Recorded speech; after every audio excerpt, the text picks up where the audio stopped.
Speaking out of Akron, Ohio, representing Team Popping the Boys, the headline god, Jeremy Lambert, and his co-host, speaking out of Atlanta, Georgia, representing more than one royal family, the king of indie viewing, Stephen Jensen. And this is the Spotlight on Fightful. Welcome everyone to the Spotlight. I'm Jeremy Lambert. That's Stephen Jensen. It is Thursday, May 23rd, and we got a busy week of wrestling to talk about. Jensen, you've dropped the Minnesota background for the Cody Rhodes background. Yes, everybody. What's up? What's up, everyone? Oh, look at that. We got a little web redemption on that. My Undertaker beanie has not arrived. I bought myself a Undertaker beanie for Christmas as well, for my birthday as well. But that's been delayed for like over a week from WWE shop, so shame on them. But I did receive this in the mail yesterday on my birthday, so that worked out great. This WWE Backlash poster, very, very new. The first poster with Cody Rhodes as the champion on it, really cool. Got this championship pennant as well. Then this big guy behind me, that's straight out of a GameStop. They use those things for the for the wall displays in GameStop. And I was at a GameStop and I was like, bro, I don't see the sign anymore on your window with that giant Cody Rhodes WWE 2K14. And the guy was like, oh man, we shred those things. Like, we're not allowed to keep them. Like, sorry, we got rid of ours already. I was like, damn, that's too bad. He's like, but you know what? There's a store like 10 minutes from here that might have theirs still. I'll give them a call. And if they have it, like, would you go right over there? And I was like, hell yeah.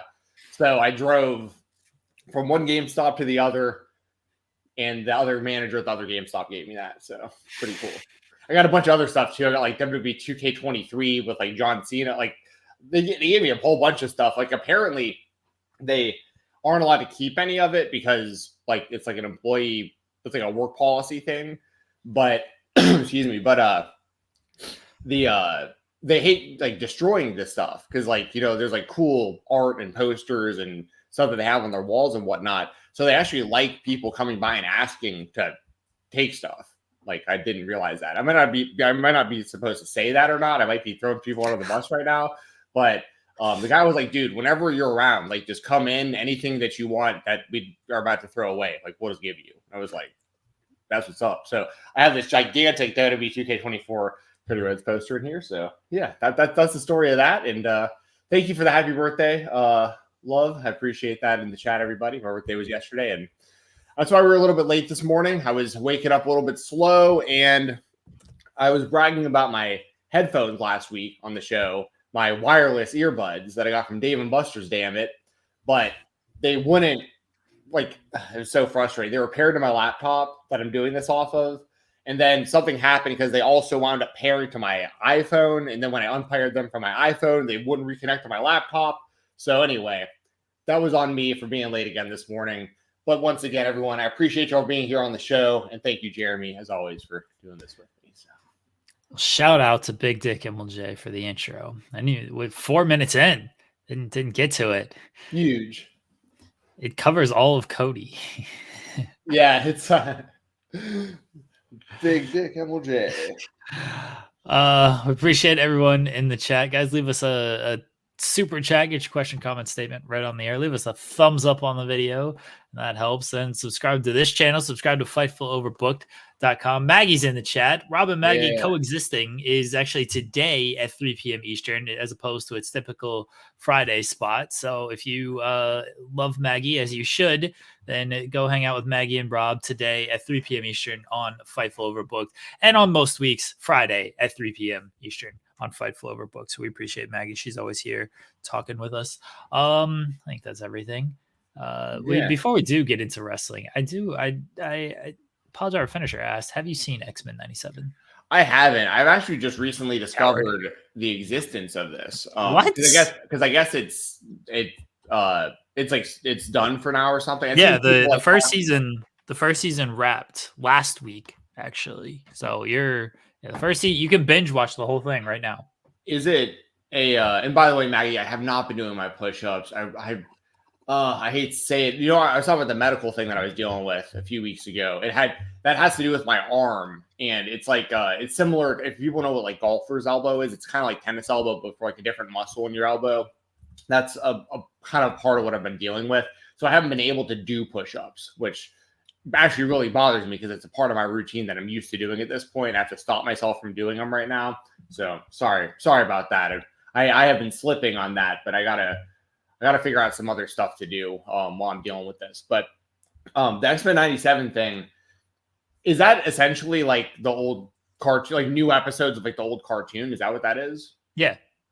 Yeah, it's badass. That's a great idea. I remember it's really I won't spoil it for anybody either. But it's really, really good. If you have not seen the old cartoon, you can pick up on this very quickly and enjoy it. So yeah, I'll need to check out the old cartoon again because I remember it from like, was it on like the WB like Saturday morning?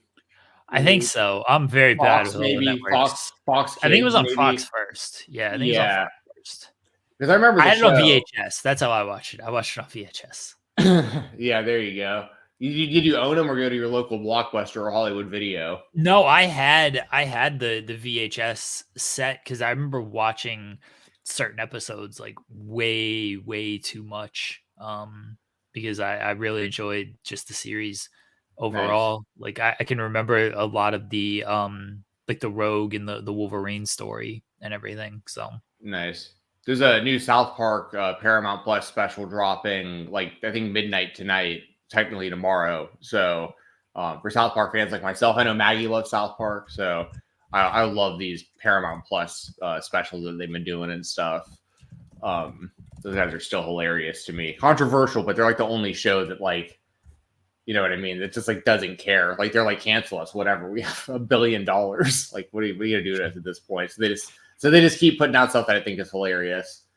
But yeah, I don't know if there's anything else. Anything else going on?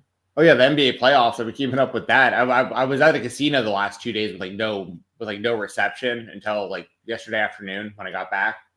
So that was pretty wild. The Hawks have the first pick. Are you excited? Do you know anybody who's in this draft? No, I don't. I heard it's not a good draft though. People are saying draft. Yeah. Well, I will say this. And by the way, everyone, we don't have really like the same. We don't have a guest lined up because we weren't able to do an interview. So that's why you're getting just random chatter right now. We'll get into the wrestling talk here in a second. But so I don't know how much talk there is about this because I honestly haven't been keeping up with like the analysts or journalists or whatever when it comes to this. But as someone who actually has gone to a decent amount of Hawks games in the last couple of seasons because of my brother having that ticket hookup, so I actually go. Trae Young's probably got to go from the team, is what I'm guessing. Are people talking about him getting traded? Because like I feel like that's a big part of like the fan base. I think kind of wants it also. Like I feel like he's underachieved. Like he puts up numbers, most games and stuff, but like they have other players like Murray will get in there and like pretty much like pick up whatever Trae isn't doing. You know what I mean? It's one of those things where it feels like it just isn't working, him being there. So I'd imagine they'll get rid of him and then try to like rebuild around like the number one pick and maybe like, whatever they can trade for Trae Young is my guess of what they'll probably wind up doing. I don't think this is a draft where you're building around the number one pick. I mean more like you'd be building around like if you can get a good trade for Trae, like you're gonna have to build around whatever, whatever you wind up with that comes out of that, the number one pick and whatever trade picks you get. Because I don't know if they'll trade for another trade or like another pick or players. You know what I mean? I guess I don't know how that will work out. If they'll get like, top picks for Trae or like a good player for Trae. Yeah, I don't know what Trae Young's value is around the league. I think he's still valuable as someone who scores the ball as well as he does, maybe not efficiently, but as someone who can also table set, very good playmaker, doesn't play any defense. He's got to play off the ball, and he doesn't play off the ball, and that's sort of the knock against him is when they got Dejounte Murray, DeJounte Murray, however you want to say it. Got him. It was supposed to be, Trey's going to move off the ball. This will be great. And then Trey decided not to move on. Yeah. One thing that I think is really interesting, because I mainly have been watching the Hawks, and then I like to gamble on the games. Bet responsibly. Everybody, do not take my advice or anything like that on any of this.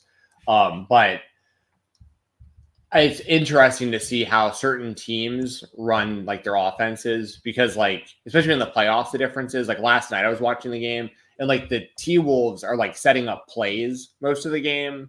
And then the Mavericks were like just like fast breaks, and then like when you watch like the Celtics, they all have like really good individual. They have like a really good like individual players, like why am I blanking on his name? Tatum, and then like Brown, but Brown just a ball hog. Like Brown like doesn't pass the ball. It's why he did towards the end of the game, but the first like half, it's like if he touched it, it was just a lot of like one-on-ones. Like someone would get the ball. It wasn't just Brown. It was also Tatum. It was a lot of the guys. But like it's like the Celtics, the way that they play was like one guy gets the ball on offense, everyone just kind of like stays out of the way and goes for rebounds, and like one guy was like one-on-one against someone else. But like other teams are like constantly passing the ball around to set stuff up.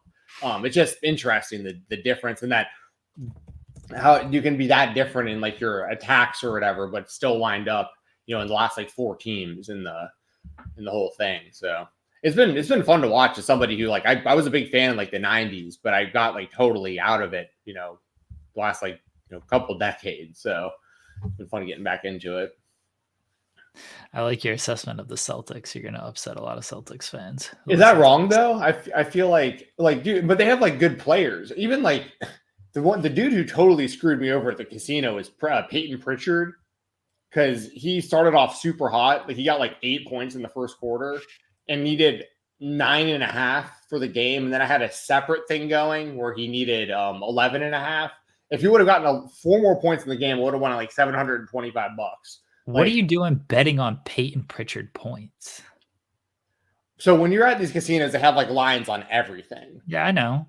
Well, because part of my picks, like I took other people that were like that actually hit. I mean, I had some 6-leg parlays, some 4-leg parlays. I hit a 6 out of 8 leg parlay at one point too. I came really close to putting money on overtime. Also, like before the game started, I was like, but what's the chances of it actually hitting for overtime? You know what I mean? And then like the game went to overtime, of course. You know what I mean? Do you do any straight bets, or you just do a bunch of parlays? I took the Celtics to win the game. Okay. That probably wasn't great money. Just money line Celtics. Well, that was part of a bigger parlay. Like I put like the that's not a straight bet then, Jensen. Oh, sorry, no, but there's not a big enough like discrepancy that I would have done a straight bet on. You know what I mean? It was like a 10-point line and like right. But I'm saying, do you do any straight bets on like parlays, or straight bets on player props? I always parlay those, because there's usually, I mean, every now and then for like the NFL, I'll do like Josh Allen is someone that's good for this. Is like they'll have a prop that's like the quarterback has to score 2 touchdowns, but like they have to score. They can't throw the ball. Like they have to run the ball on themselves. And like 2 touchdowns. Like I'll do those kind of, because like those the odds are so. You can just bet on like Josh Allen over passing yards, and you don't have to pair that with anything. Yeah, but the payouts on that aren't high enough that I do that. How much are you betting? I mean, whatever. I don't know how much this should be talking about. Doesn't like Fightful have like a sponsor still or something? I don't know how much I can talk about this. Yeah, Bet online. Do your thing over at Bet Online. We're not naming any other sponsors here. We're just chatting. Right. No, but I'm just saying like there's only so much I can do depending on what state I'm in, to where like, you know what I mean? Like I can't where I live right now, I can't, what you just said, I can't legally do. In Georgia. I can't. I have to go to North Carolina to legally do what you're talking about. Otherwise, I have to use another app. Oh, you're using like Prize Picks and stuff, right? Maybe. Right? Okay. But I love Bet Online. Sorry, I'm not trying to get you in trouble. This podcast is not sponsored by Bet Online, but the overall company is. So that's my opinion on Bet Online. Good stuff. Okay. Sponsor this show. I love sports betting. Sponsor this show. Sorry, I'm not trying to get you in trouble. All right. You're getting yourself in trouble. I didn't say anything. I don't even know what you're talking about. Do we have to talk wrestling now, I guess? Yeah, whatever you want to do, man. No one's gonna watch this anyways. Everyone's already turned the show off. We haven't talked about wrestling. I don't know. People probably like the sports gambling stuff. There's a lot of sports gambling going on.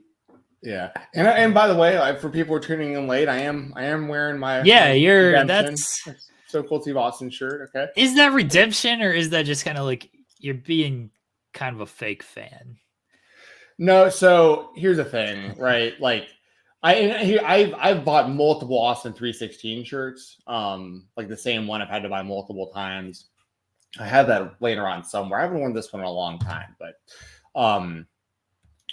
no, it's more of like last week was more of like kind of like a tongue-in-cheek kind of like joke of like, screw Steve Austin, like the Undertaker saved Cody and Austin wouldn't. And then that got like way away from me. Like that got way too deep into like you trolled your way into me actually like roasting Steve Austin to a degree that like I didn't even intend to do initially.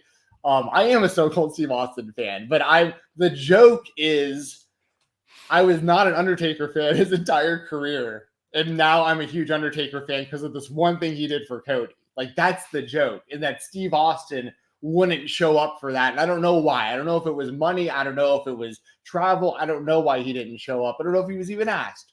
I have no idea.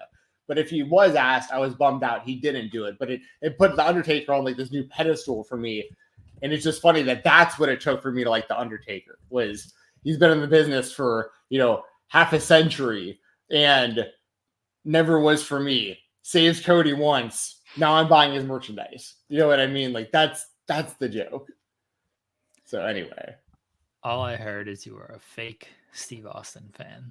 And now you're wearing a shirt to try to get back on his good side. Do we have the video on here anywhere? Yeah, I don't know if I've ever uploaded it of me at the... After this game right now, the Sounds are down 5-0. At First Tennessee Park, High Beach, Fox 17 News. Yeah, that's me. That's me in a Stone Cold Steve Austin t-shirt at opening day of a minor league baseball game, chugging a beer. The news was running a report on the game. Important.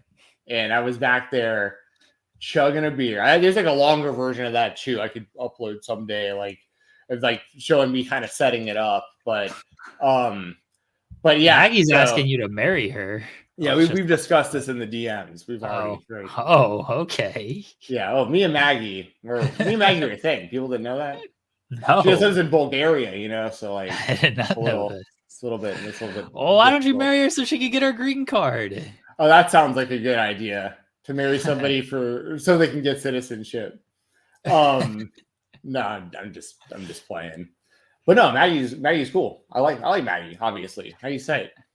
But yeah, I'll marry you, Maggie. I'm glad that people get joy out of seeing me do that because that was on the news. That was when that aired. That was so funny.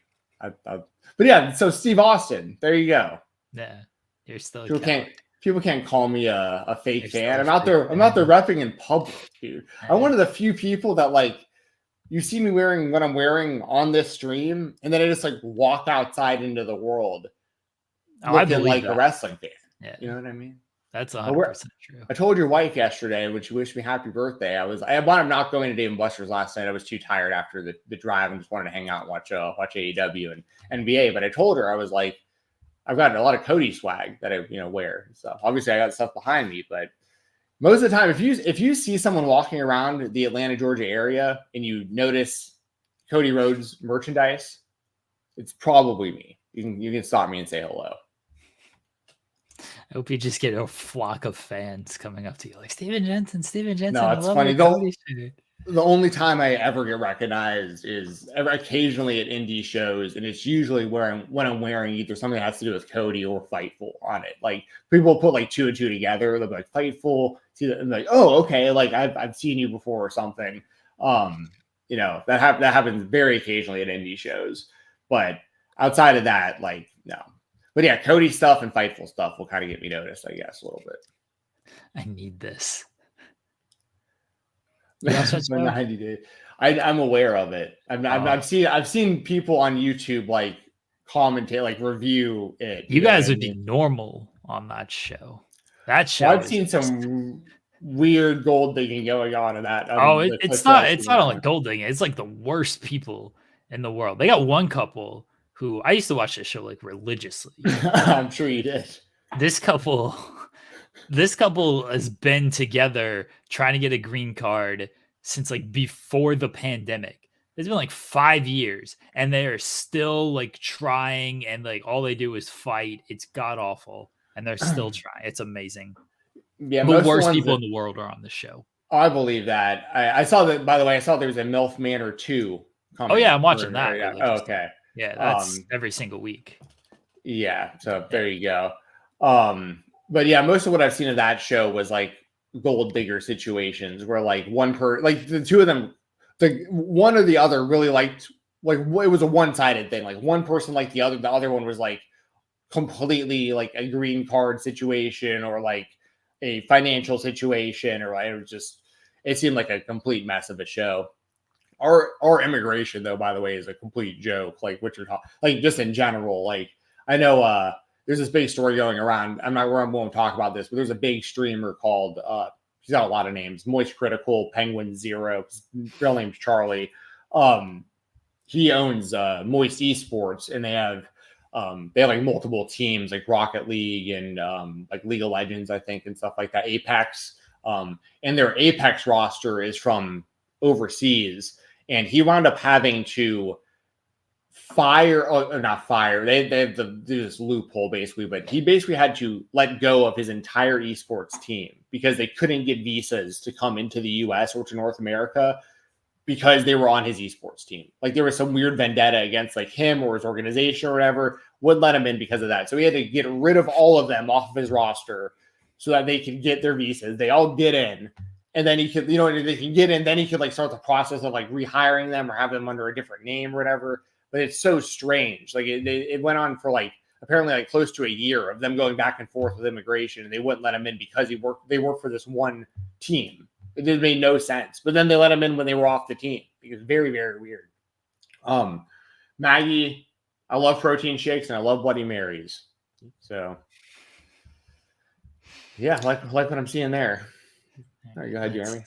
Let's get into wrestling. Wrestling, yay. Over 1 million fans and a great number in the demo tuned in. It was a great show, and I think it's been a run of great shows.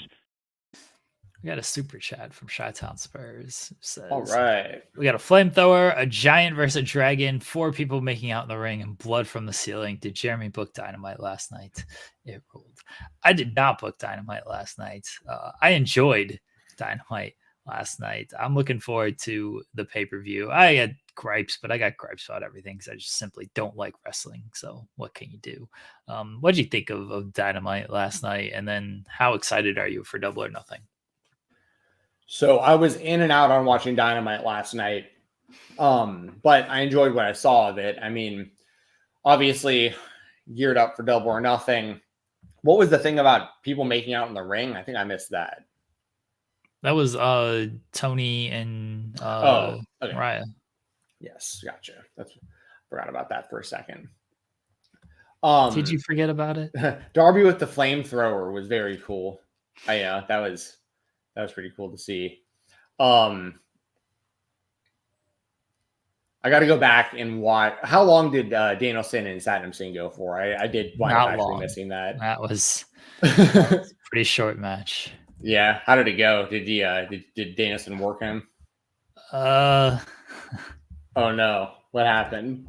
Oh, sorry. Jim Ross just posted that he unexpected trip to the ER, shortness of breath. Well, hopefully JR's. hopefully it's he's okay.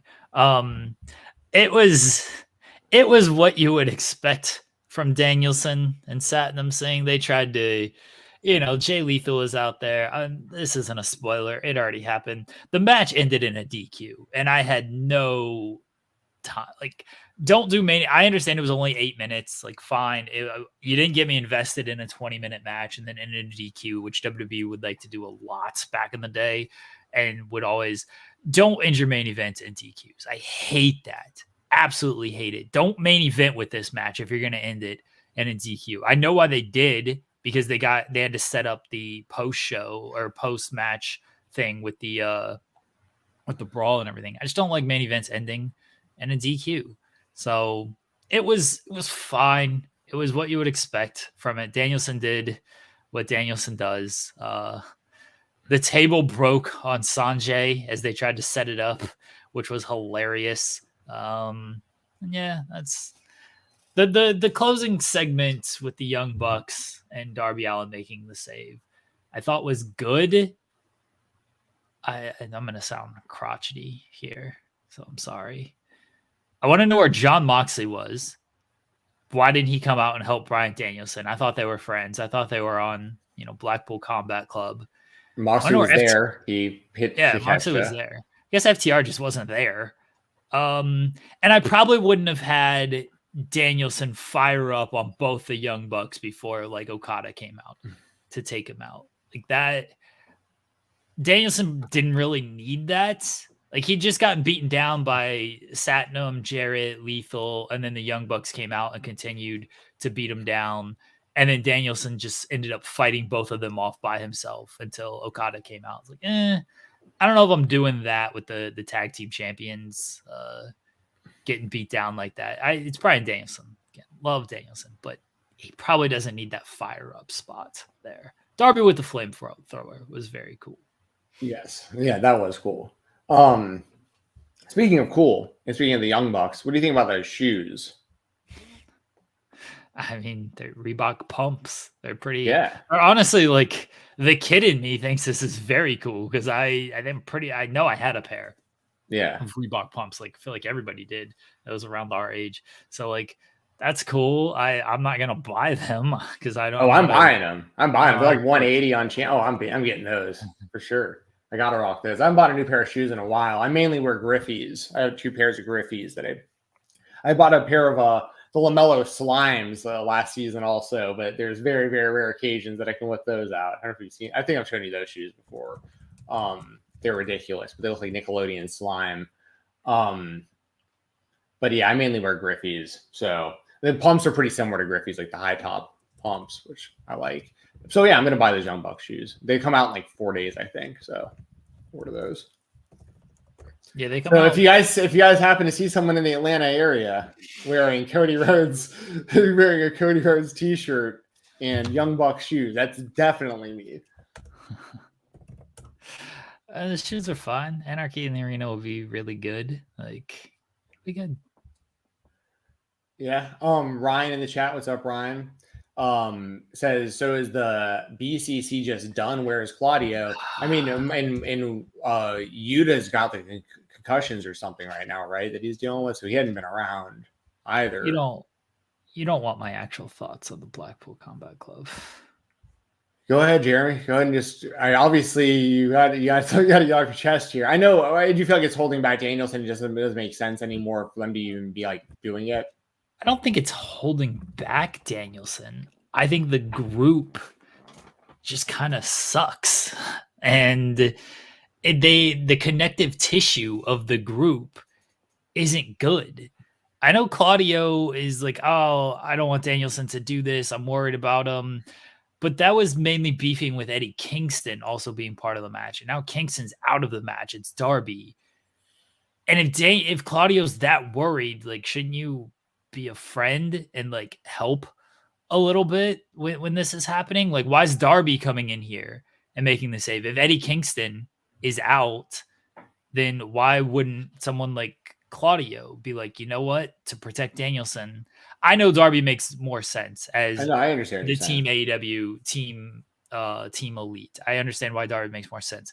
I would have liked a little bit of Claudio, quote unquote, politicking for the spot and being like, and maybe it could lead to a Claudio heel turn or something, but the group always feels so disconnected when Danielson, it feels like After Danielson Regal left. Yeah. Like yeah. he kind of more when Regal left. Yes. He's kind of, I didn't want to cut you off, but that's kind of where like the part of that glue I feel like that you're talking about is missing, was like that was Regal. He isn't there anymore. Like the group was supposed to, train the Blackpool Combat Club. Like there's no one from Blackpool there anymore. Right. Like it was supposed to train young boys, bring up young talent, and all they really did was Yuta, and Yuta is unfortunately hurt right now. So the peer champion, because he's just going to hold that title forever. He is. Completely forgot that. Oh, the group just feels disconnected. Again, where was John Moxley? Like, why didn't Moxley say Danielson? No, Moxley was there last kidding. No, he was there last night. But he's defending his IWG. I completely understand what you're saying. I agree. This is 100%. My problem. This is my problem with a lot of these groups in AEW. Is they're disconnected until they feel like they have a reason to connect them, instead of just making them connected. Even if it's just little things. You can't say the Young Bucks after they attacked Takeshita, or after the Young Bucks can't say like, oh, we've kicked Moxley out. We didn't like what he did to Takeshita. He's no longer in the building. You can't use that line to explain why Moxley wasn't there to save Danielson. It's just little things like that I feel add a lot to the show. Because otherwise I'm like, Danielson was just teaming with Moxley the other week. He was just teaming with Claudio. These guys are supposed to be his friends. They're supposed to be in the group together. Where are they to help him against 5 different people? The Jarrett group and then the Young Bucks. But because, they're not teaming at Anarchy in the Arena, they're not around to help him. AEW used to be good at that, of like, the babyfaces actually have friends. This makes sense. Yeah, it's not just, hey, the babyfaces are just dumb old babyfaces, because that's the wrestling trope forever. It used to be, oh no, babyfaces actually stick together because these guys are actually friends. We've seen them together. So it makes sense that they would help each other. Now they're just falling into your typical wrestling tropes, which, fine, this is how wrestling has worked for a lot, but AEW used to not do this kind of stuff. So it gets annoying when now they decide to do this kind of stuff, especially when it's these groups. Just want to know where Moxley was. That's all. Where's John Moxley? Yeah, that's a great. I can't disagree with anything you said. I think that all makes sense. And I think Ryan has a good point there about Claudio. You have good points about Claudio. And we've talked about it on previous episodes, but it's been a while. But there were some big missed opportunities, I think, with the Blackpool Combat Club as far as the young boys, like you were just saying. Like Wheeler was really cool that he's a part of it. Like I think he was a good fit. He needed like a little something extra, I think, to make him really like click with the crowd and hit the next level. And I think that the Combat Club has done that in a lot of ways for him. And I was a fan of his, obviously, like on the indies pre-AEW. So I've been pulling for Yuta for quite a while. So I like that he's a part of this. But also, when guys like Lee Moriarty got to the company and Daniel Garcia and those kind of guys, like it was so clear that that's the group that they should have been a part of. And for whatever reason, like it's like, there's the stuff about Jericho, basically handpicking Garcia and keeping him away from that so he could do the Appreciation Society. For whatever reason, they decided to go the route they went with Moriarty. And I don't think he's in like a terrible spot with Shane Taylor at the moment, but like he would be in a way better spot if he would have come in and been with the Blackpool Combat Club. He's not in a terrible spot, but let's be honest about where Shane Taylor Promotions is on the pecking order. They're the group that just loses all the time.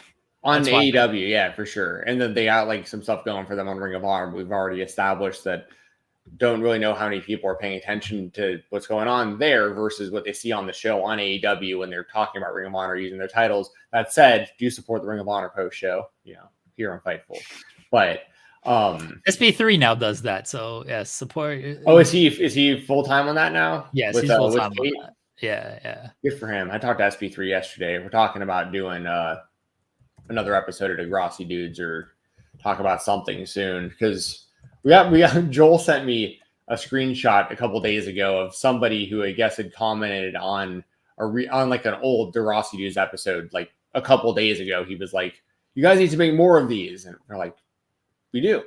It's been a minute." So now with these South Park specials and stuff, me and SB3 will have stuff to talk about. But yeah, I think we can all agree that the Blackpool Combat Club had a lot of potential that didn't get realized. Part of it does have to do with Regal leaving. I think, like we kind of said, I think that made things change a little bit. Yes, it certainly did.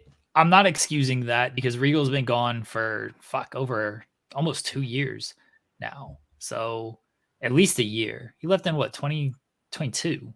So yeah, he's been gone. He had to wait that whole year to even be on NXT. Yeah.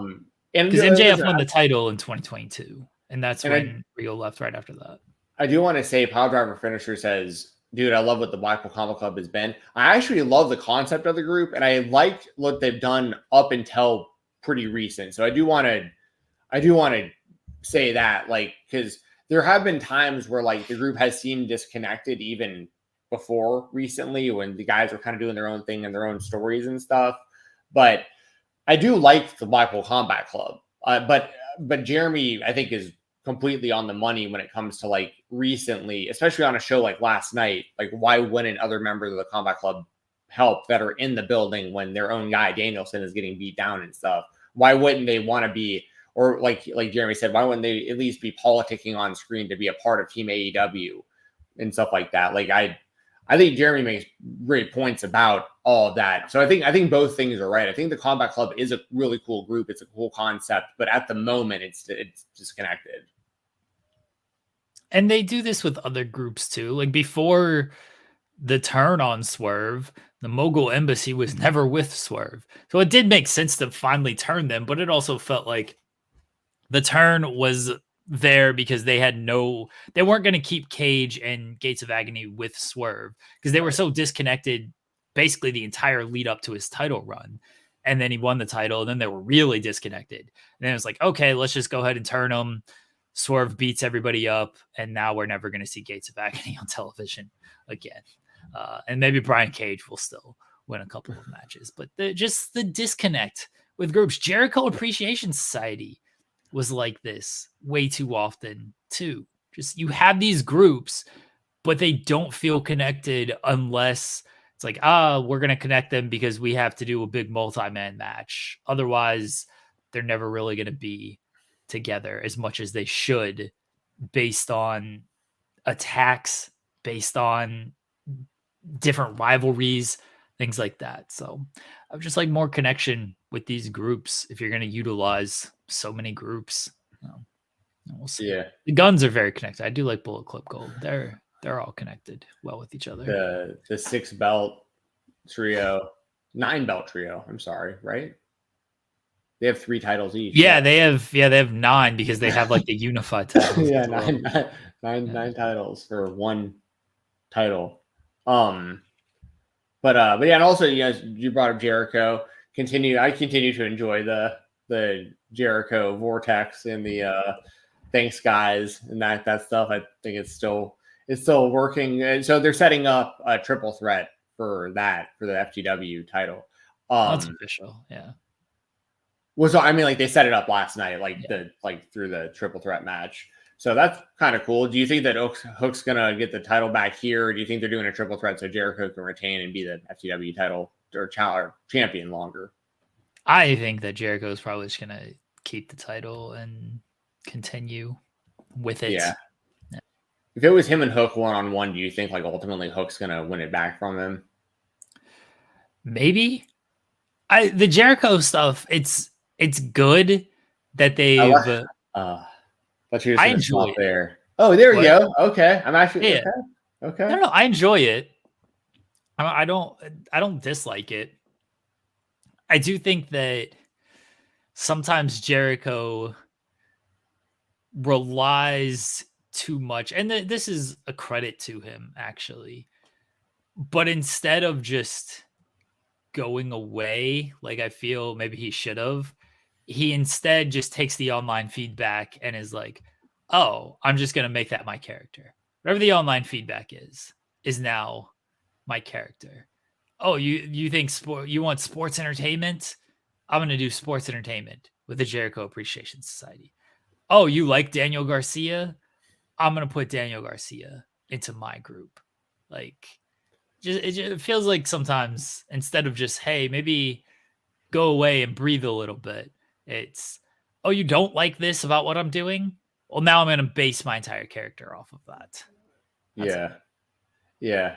It's working for the time being, though. It is. I don't want to say it's not working, because I do legitimately enjoy it. I think it's a credit to him that he does that. I also think that maybe he should, instead of doing that, actually, because that's what he used to be very good at, is like going away, reinventing himself, and then coming back and everything. Now, instead of doing that, he's like, oh, I'm going to take the criticism and just lean into the criticism. And that way, if you tell me, oh, you're sick of me, well, that's the reaction that I want.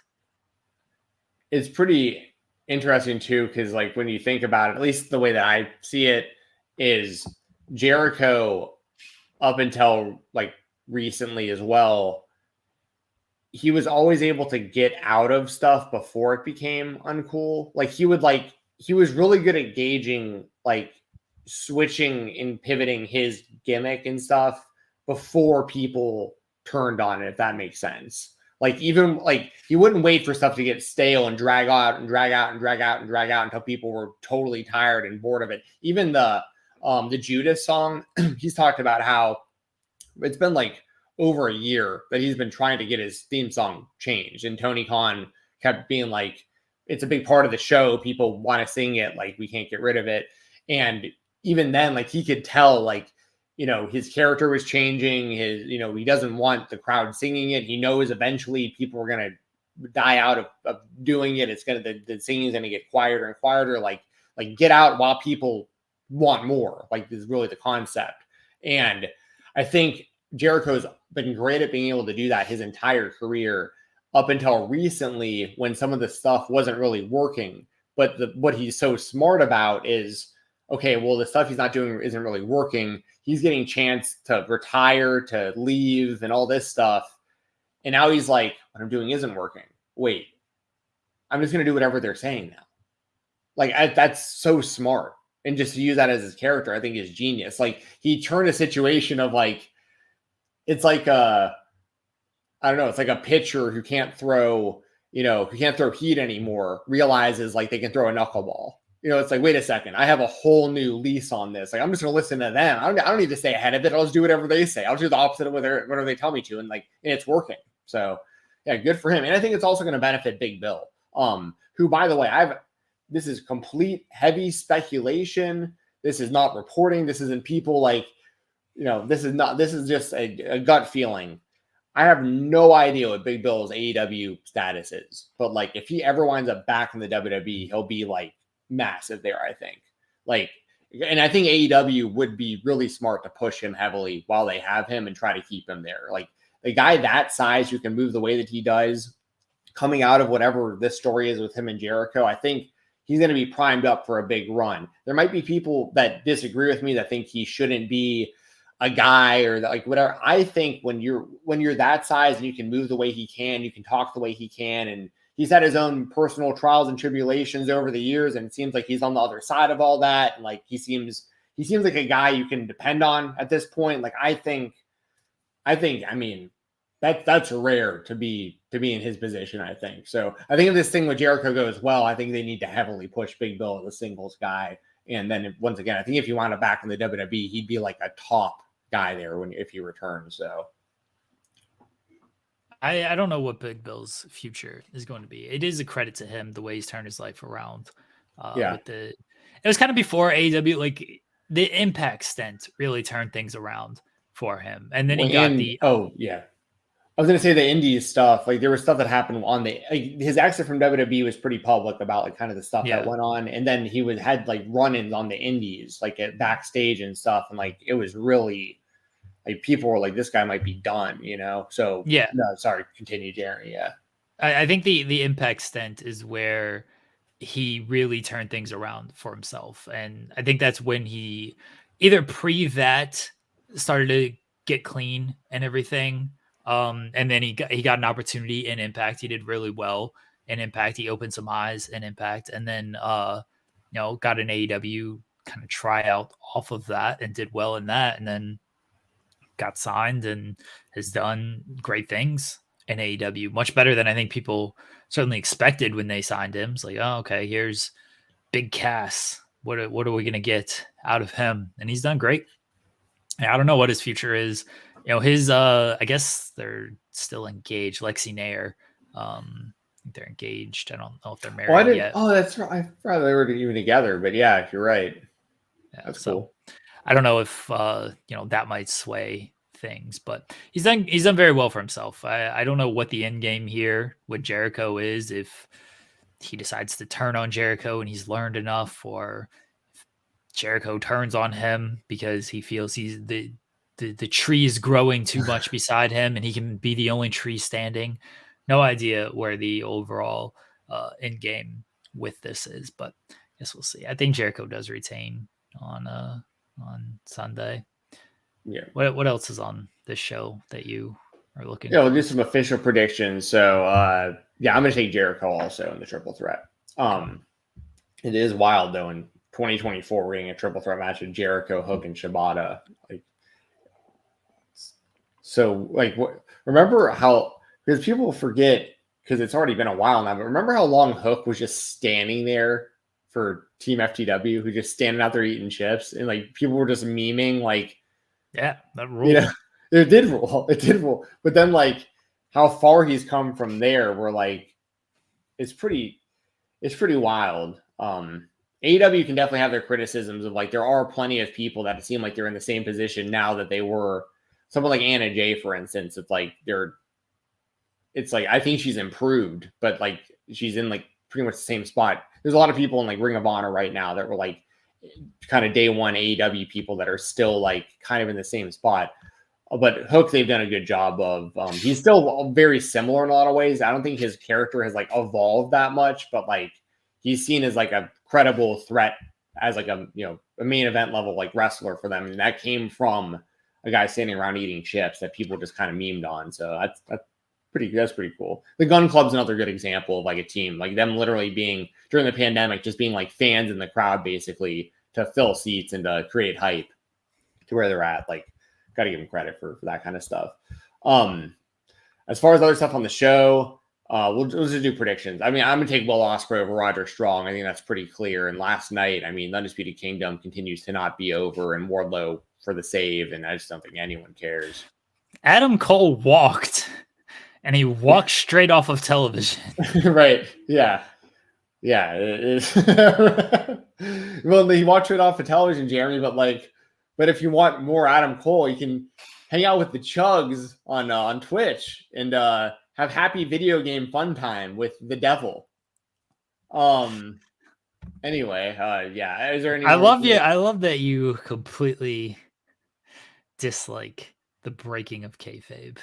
The funny thing is, I'm so obviously aware of like the differences, like especially for somebody like us who we interview so much independent wrestling talent. Obviously, the people are so much more different than their characters most of the time. You know what I mean?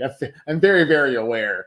But for whatever reason, it just strikes me very weird that your main. I don't even call him the main villain anymore because like he's not there, and like but it's weird. It'd be different if AEW wasn't advertising it. For whatever reason, that's the weird thing in my mind, I think, is like if he was just doing this separate on his own Twitch, on his own time, like how Kenny does, and like and Kenny just, I think I was watching clips of or listening to clips of like Cornette talking about this, and he was like, Well, it's interesting to hear him talk about Kenny Omega because he despises him so much, but recently he's been coming around on him a little bit lately, and I think they said something like, it's like, you want to hear the Kenny Omega speak from the heart, just hand him a video game controller. He'll just say anything, So like, I think that's kind of funny. But anyway, my point is that if this was just Adam Cole doing this on his own time, unadvertised, just having fun, doing some playthroughs of some video games he likes, that's one thing. It's another thing that he's been built as the devil of your company. He's supposed to be this storyline dragged on and on and on and on between him and MJF. And in my opinion, it put MJF in a very bad spot for when he left and when he returns. I think you took the best villain you could ever have in a wrestling company, and you made him a goofy babyface doing kangaroo kicks. Sorry if that's a controversial take, but I think that it's one of those things where, like, I think they did a lot of damage with this thing, and there's a lot more damage that's going to happen when MJF returns to a lame duck storyline. But it's made even worse for someone like me when this devil you're talking about on TV, hey, tune into Twitch and watch Adam Cole and Evil Uno play video games together. Like they're having a fun time over there on Twitch, gaming it up for PogChamp. You know what I mean? Like why would you do that? I just think it just doesn't make any sense. But anyway, I'm kind of in agreement with you. If you're gonna be like this dastardly devil heel, probably shouldn't like play video games. Well, even if you're going to, the company shouldn't be advertising that you're over there having a good time as the Chugs. It's a different person. That's not the devil, Adam Cole. That's the Chug. I mean, it's like it's it's not on TV anymore. He doesn't exist anymore. But he walked, and then that was it. And I hate to even say this because, like you mentioned, and like I've already mentioned myself, like I could obviously separate the two. It's just I just think it's a weird thing for AEW to advertise on their show. And listen, the funny thing is about all this is that Adam Cole as a human being is like one of the nicest people apparently like in wrestling. So like I don't want him to not be able to go on Twitch. I don't want him to not be able to have like his own gaming community and this kind of stuff. I just think it's weird that on the actual TV show they are putting on the screen and saying over commentary advertisements to go over there and have a good time playing video games with Adam Cole, who's supposed to be the literal devil on your TV show.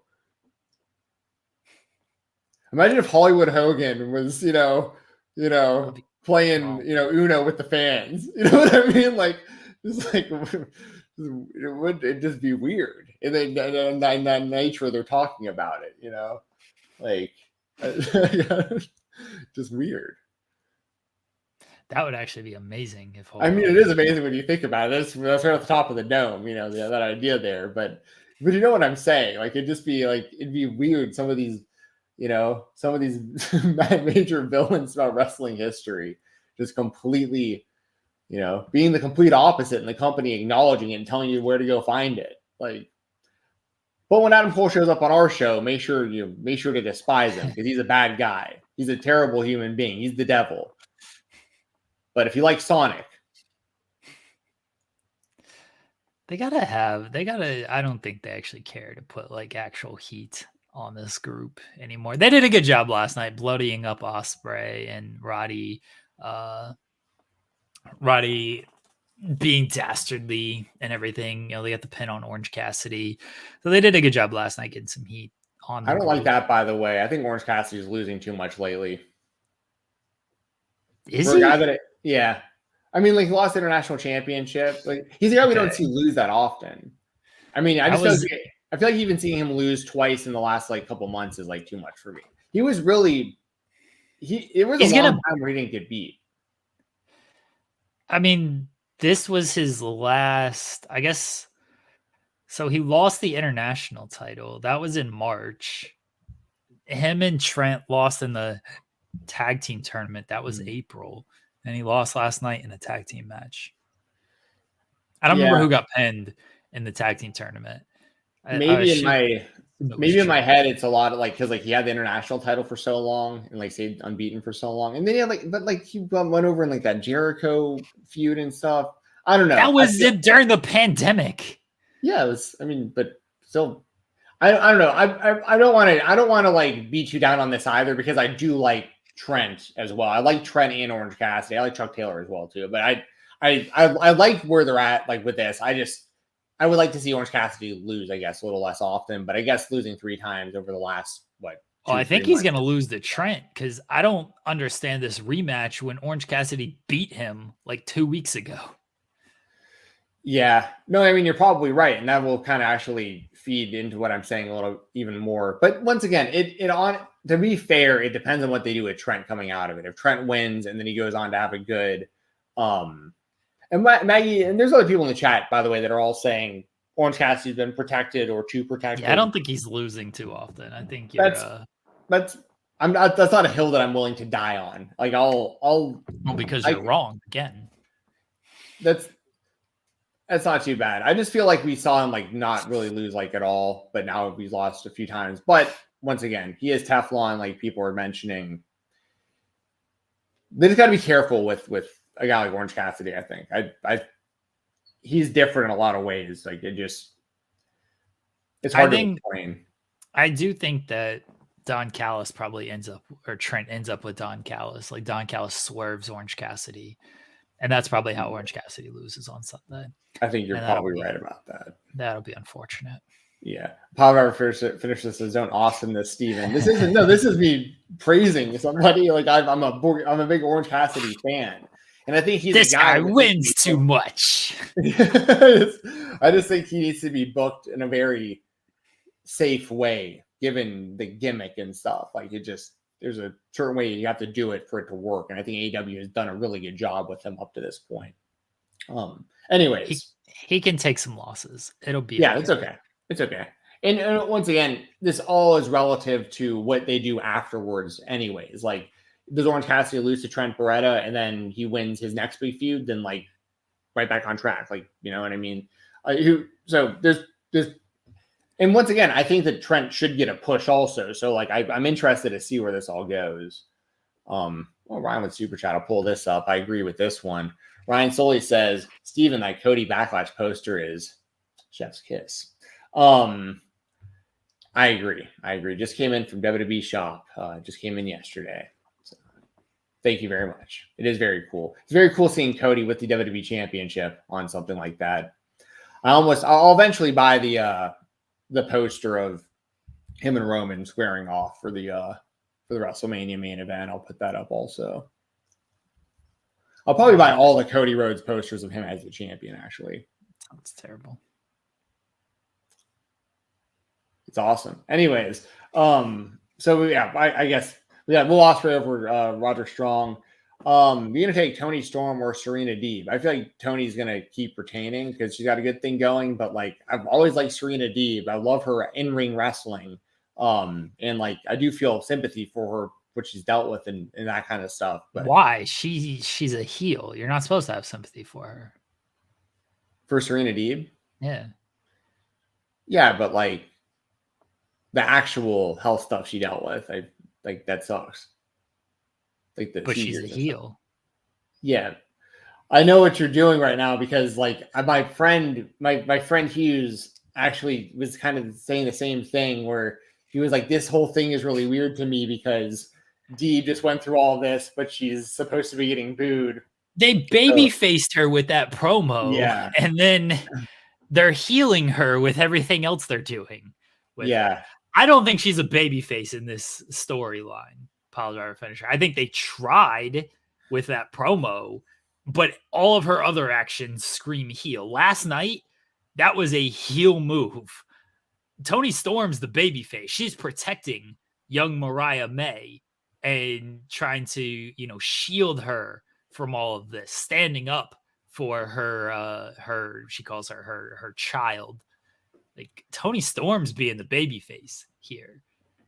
Yeah, no, you're right. This is literally exactly what my friend was. Like, he was saying the same thing where he was just confused as to why they were doing this the way that they were doing it. The same stuff you're saying. So I know it isn't just you. Yeah.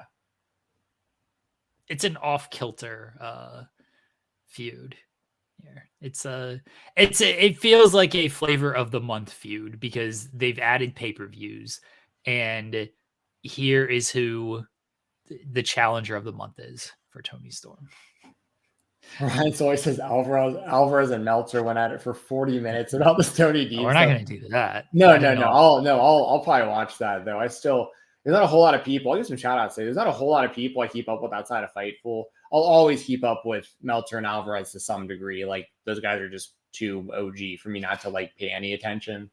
But a guy we've never had on this show, but I think has a great opinion. I don't want to speak for Jeremy. I don't want to speak for Fightful or whatever, but like y'all might agree. I think that the Saw Monster, like he's been on point for way longer than I was even in the game. I remember him doing like audio only podcasts back in like the 2010s, maybe even before that. Like in that guy, he's a guy who like I still listen to his shows and like listen to his clips and stuff like pretty often.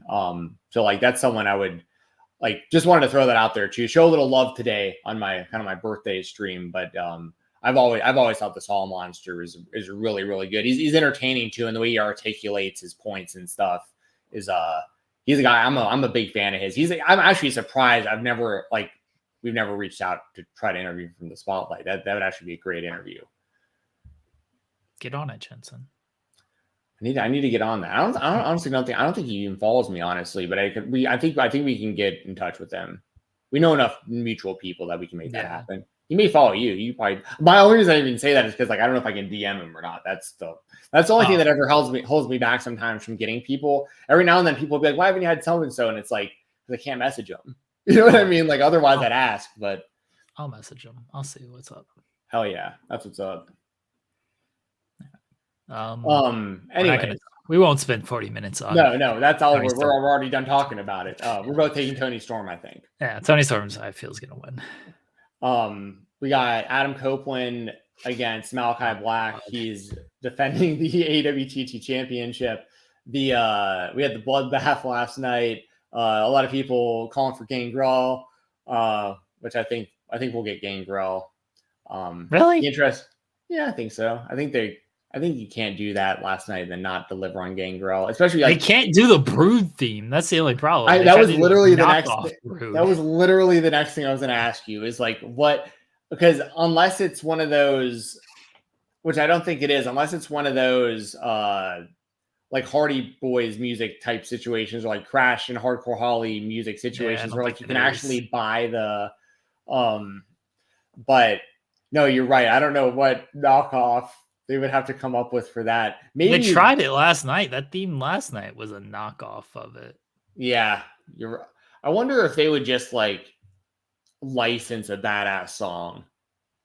Just like fine, you know what I mean? Just pay to have something cool play. Some sort of like Ozzy Osbourne or something. I don't know.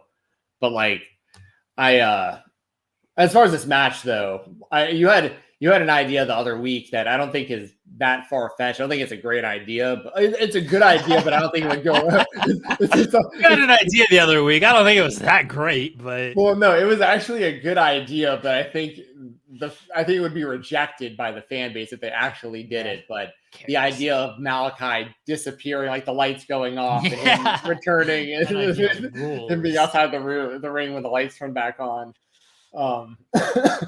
My idea is great. Crowd didn't care. Crowd wasn't good last night. Crowd did not give a fuck about this bloodbath last night. They were just like, sure. Like 5 people tried to start a holy shit chant and got out immediately. There was so much fake blood too, so much, and I think it was like cranberry sauce. That was my next thing. It looked like if you guys have ever seen, this is the YouTube nerd in me. If you guys have ever seen Mark Rober, who's a massive YouTuber, like science guy, used to work for NASA, and he's mainly known for like the porch glitter bombs, like the fake packages that like explode on people who try to steal from. Anyway, he makes really cool videos. My favorite ones he's made are the squirrel obstacle courses. Y'all really got to check these things out. He makes like Ninja Warrior courses for squirrels in his backyard. It's amazing. But anyways, he did a video a long time ago where he made an entire pool full of Jell-O it was red Jello, and it looked just like the stuff that they dropped on Malachi. So I was like, that's all I could think about because it was thick. You're right; it was like a cranberry juice type thing. By the way, this is completely off topic. I just need to throw this out there because I go down these YouTube rabbit holes, and it just reminded me. Like a lot of the time, I'll find like a new channel that I like, and then I'll go on, like I'll find the video that I like, and then I'll go find the channel or whatever. I'll get the recommended, and then I'll go down like a rabbit hole of like a lot of videos sometimes for like the same person. But every now and then I find like a genre of something that I didn't know even was a thing really. I just want to throw this out there. Recently, I have been watching Stolen Valor videos, which are some of the funniest things I have ever seen in my entire life. It's people who like aren't in the military who walk around in public like wearing military suits and stuff, and then getting. And I'm not a fan of those people. Obviously, I'm a fan of because these people find those people and call them out for not being in the military. It's calling out people who do stolen valor. And those videos have become so funny to me. I'm like down this massive rabbit hole. I watched them I've been watching a lot of them lately, but I just wanted to throw that out there too. For anyone who ever asked me the stuff that I like to watch on YouTube lately, that it's been that videos of people walking around pretending to be in the army and stuff. And then like people finding them and confronting them about it. Absolutely hilarious. How do you even find people like that? If you just type stolen valor into no, YouTube, I understand that. I'm saying just like, how do you find like, do you have to confront like all these military people and like 1 out of 10 maybe is no.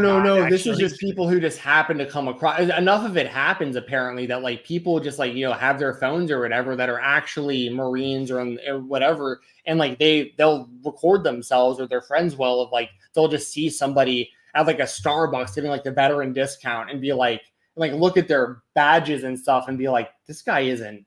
And like you go up and they start talking to him about like, specific stuff about the military. And these people get caught, they can't. And it's just hilarious to watch somebody go from like, they're walking around the world, complete liars, doing it for the clout or, like the tip of the hat, like to feel important out there in public, getting veteran discounts and stuff. And then to just watch it just crash in front of them because somebody recognizes that that they're just lying and they just get totally called out for it. And they deserve to get called out. Like it's illegal to do what they're doing, by the way. Like you can go to jail for stolen valor, for walking around pretending to be in the military. So these people get what they deserve. I think it's absolutely hilarious. But I found that I came across a random compilation of like somebody had put together like a few videos of this, and then he just typed it into YouTube. And I've been watching a lot of these videos. It's absolutely hilarious to me.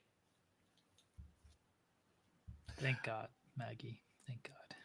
Those videos will be banned after I went, oh,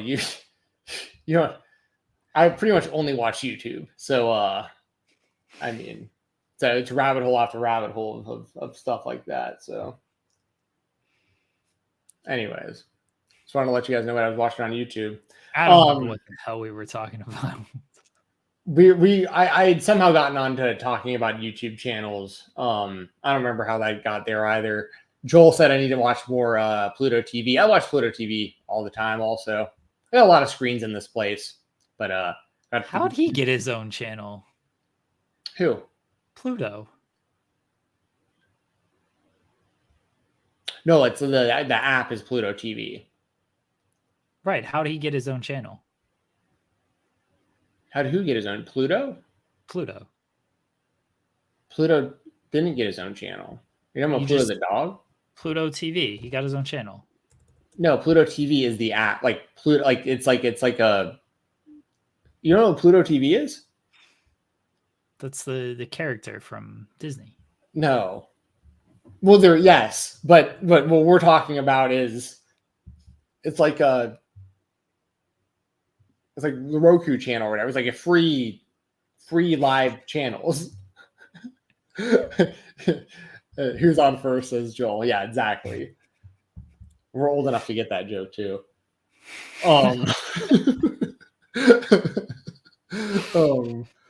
Yeah, no, I watch Mad Pluto TV. with the Degrassi channel, the Comedy Central channel. They had like a kids channel that theirs like Hey Arnold and like Legends of the Hidden Temple and stuff. I turned 36, by the way, y'all. So that's impressive to everybody out there. I can't continue the bit anymore. Was that going somewhere? Did you have a whole bit about cartoon characters that I went way over my head?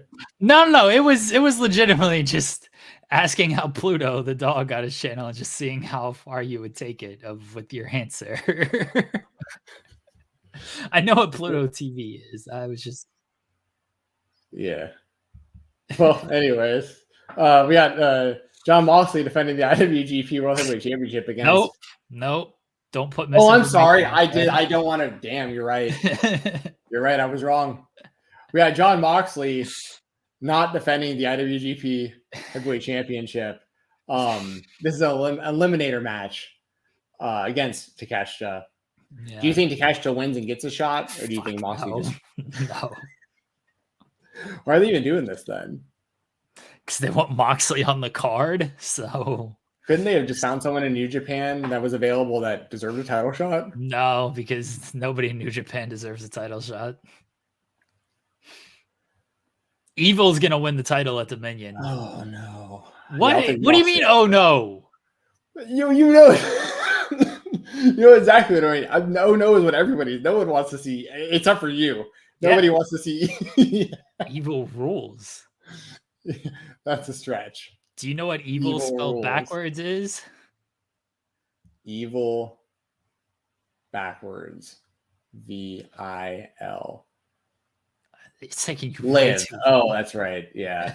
Yeah. Actually, no, that's on Kevin Owens' arm, actually. Y'all look at that.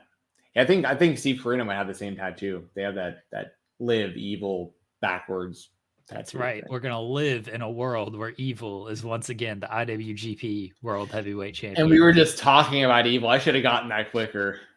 Should have gotten that way quicker. Yeah, I'll take Moxley. We got Trent Beretta over Orange, or I said Trent Beretta against Orange Cassidy, but probably Trent Beretta over Orange Cassidy. I think we've established that's probably what'll happen. I don't know. I might still take OC in this one, honestly. I hope you're mad online when Orange Cassidy loses. Like, why is Orange Cassidy losing 2 straight matches? Yeah, no, I'll complain if he loses more. I'll take Orange Cassidy to win, actually. But I do want them to. It's a win-win and a lose-lose. I like both these guys. I like that they're feuding with one another. It makes sense that they're feuding with one another. I think they're going to have a good match with one another, but somebody has to lose. And then I hope they figure out. Nobody has to lose. You could do a DQ. You could, but somebody has to lose for this to be good, in my opinion. Because I think if they didn't have a finish, then I'd run it back and say they shouldn't have done this on pay-per-view. I don't want to see any non-finishes on pay-per-view. Don Callis should come out, and Don Callis just he says some things and it ends in a no contest for too much Don Callis talking. There you go. That's an idea that could wind up happening for real. Did you pick a winner for Copeland and Malachi? Oh shit. I'm going to take Copeland retains. I think Malachi's going to win this title. Yeah. They gave that man a bloodbath. He can't lose after this. Malachi ain't taking no L. My prediction is the lights go off, and when they come back on, Edge is outside of the ring. Hell yeah. Oh, I hope it happens. But I'm saying like it happened. But my prediction is it's actually Malachi. Right. That's fine too. Copeland. I don't care which way it actually happens. I just think it'd be a hilarious finish. Lights go out. What if the Undertaker shows up when the lights come back on? I mean, that's Cody Rhodes' best friend. Dude, my God. He saved Cody. Dude, the Undertaker really came through. Did you see the story where Cody's like, Undertaker winked at me, brother? No, is that a real thing? Yeah, I wrote about it.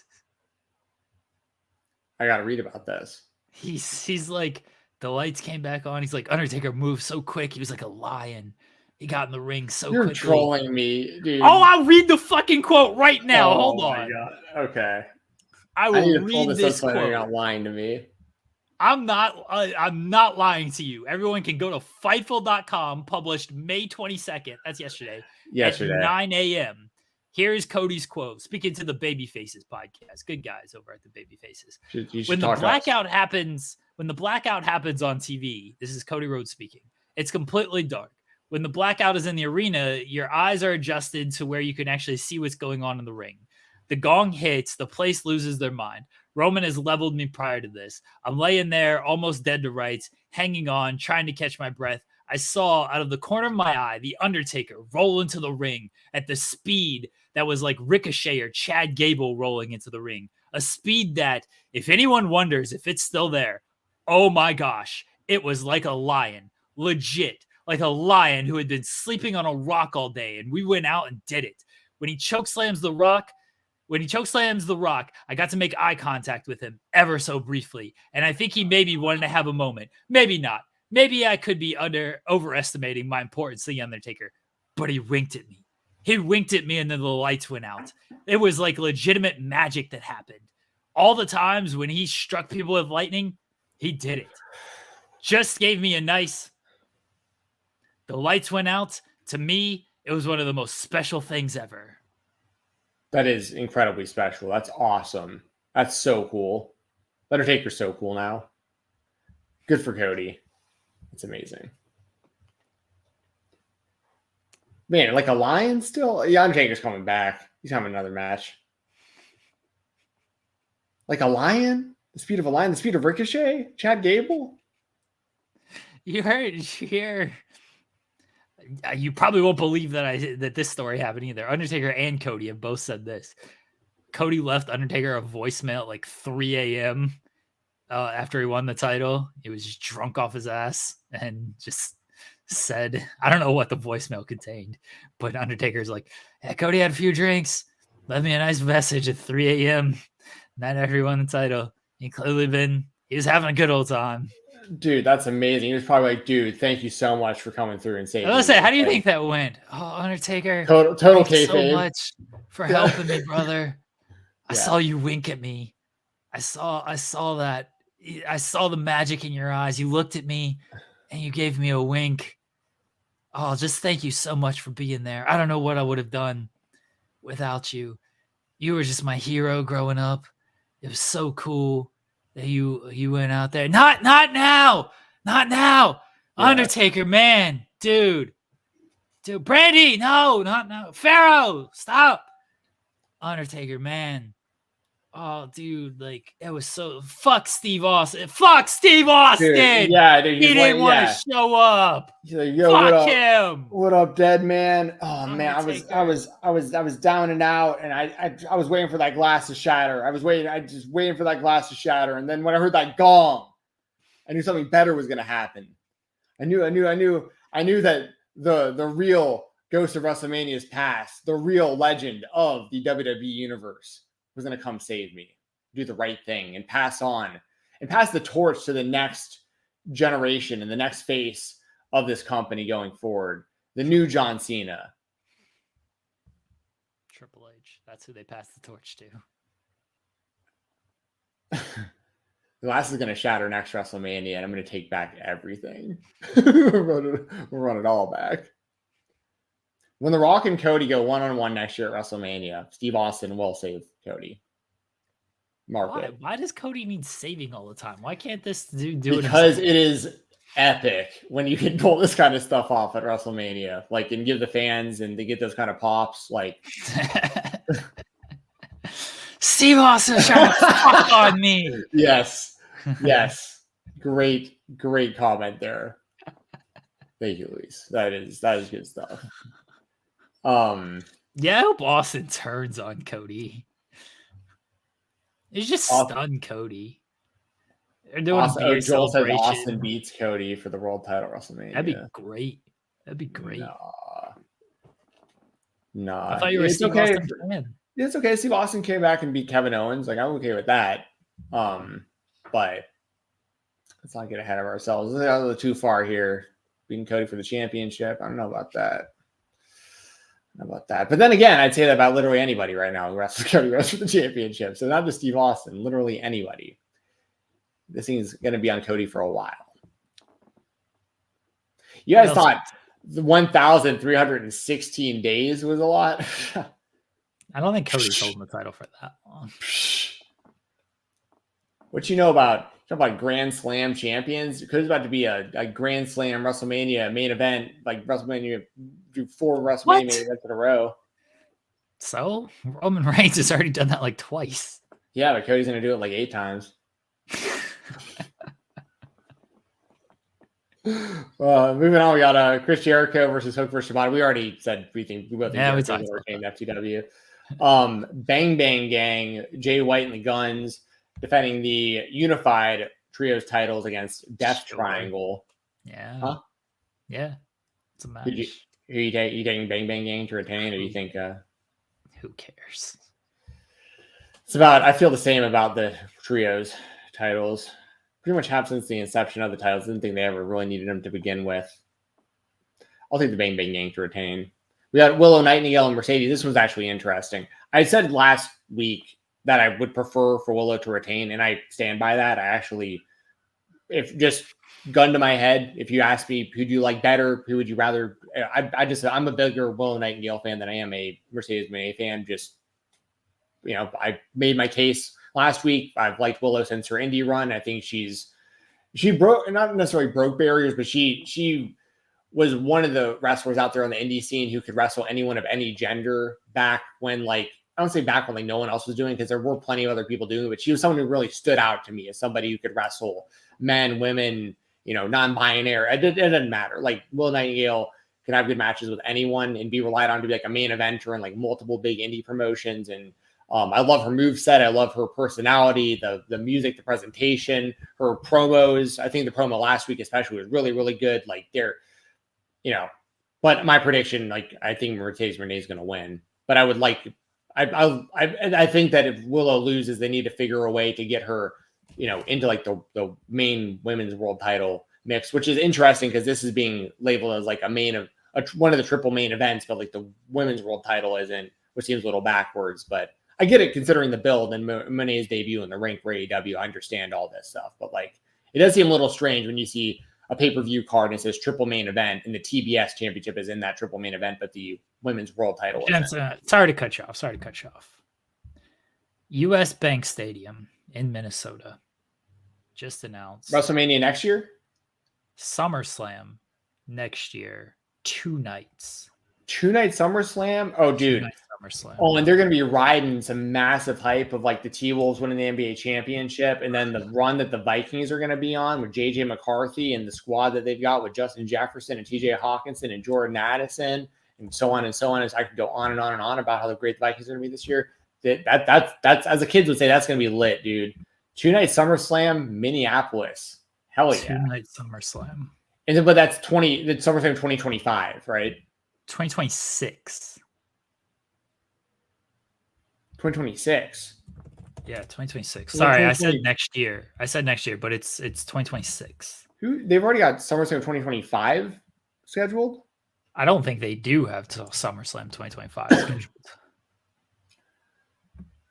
Well, hey, even better. So they go to Minnesota so this will give the Vikings time to win the Super Bowl before they go. So there'll be even more hype. Well, there you go, everybody. SummerSlam 2026, US Bank Stadium. 2 nights. 2-night SummerSlam. But they haven't announced next year's, and if that's going to be 2 nights. Don't get caught up on semantics. Well, no. I'm saying, but like, I wonder if it'll be 2 nights next year also. Yeah. At WWE smart to do that stuff. The 2-night shows they're working for them. As a fan, I'm going to keep watching them on TV. You know what I mean? And they're all still included with Peacock. So like, as a wrestling fan, you're just getting more wrestling.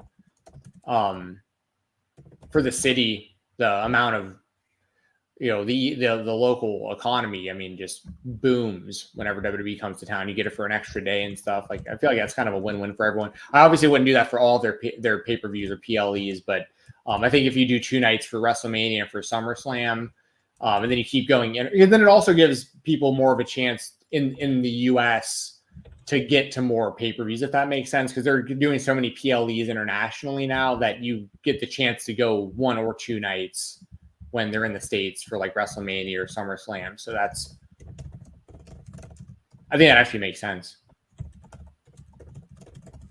Sorry, I'm writing the article.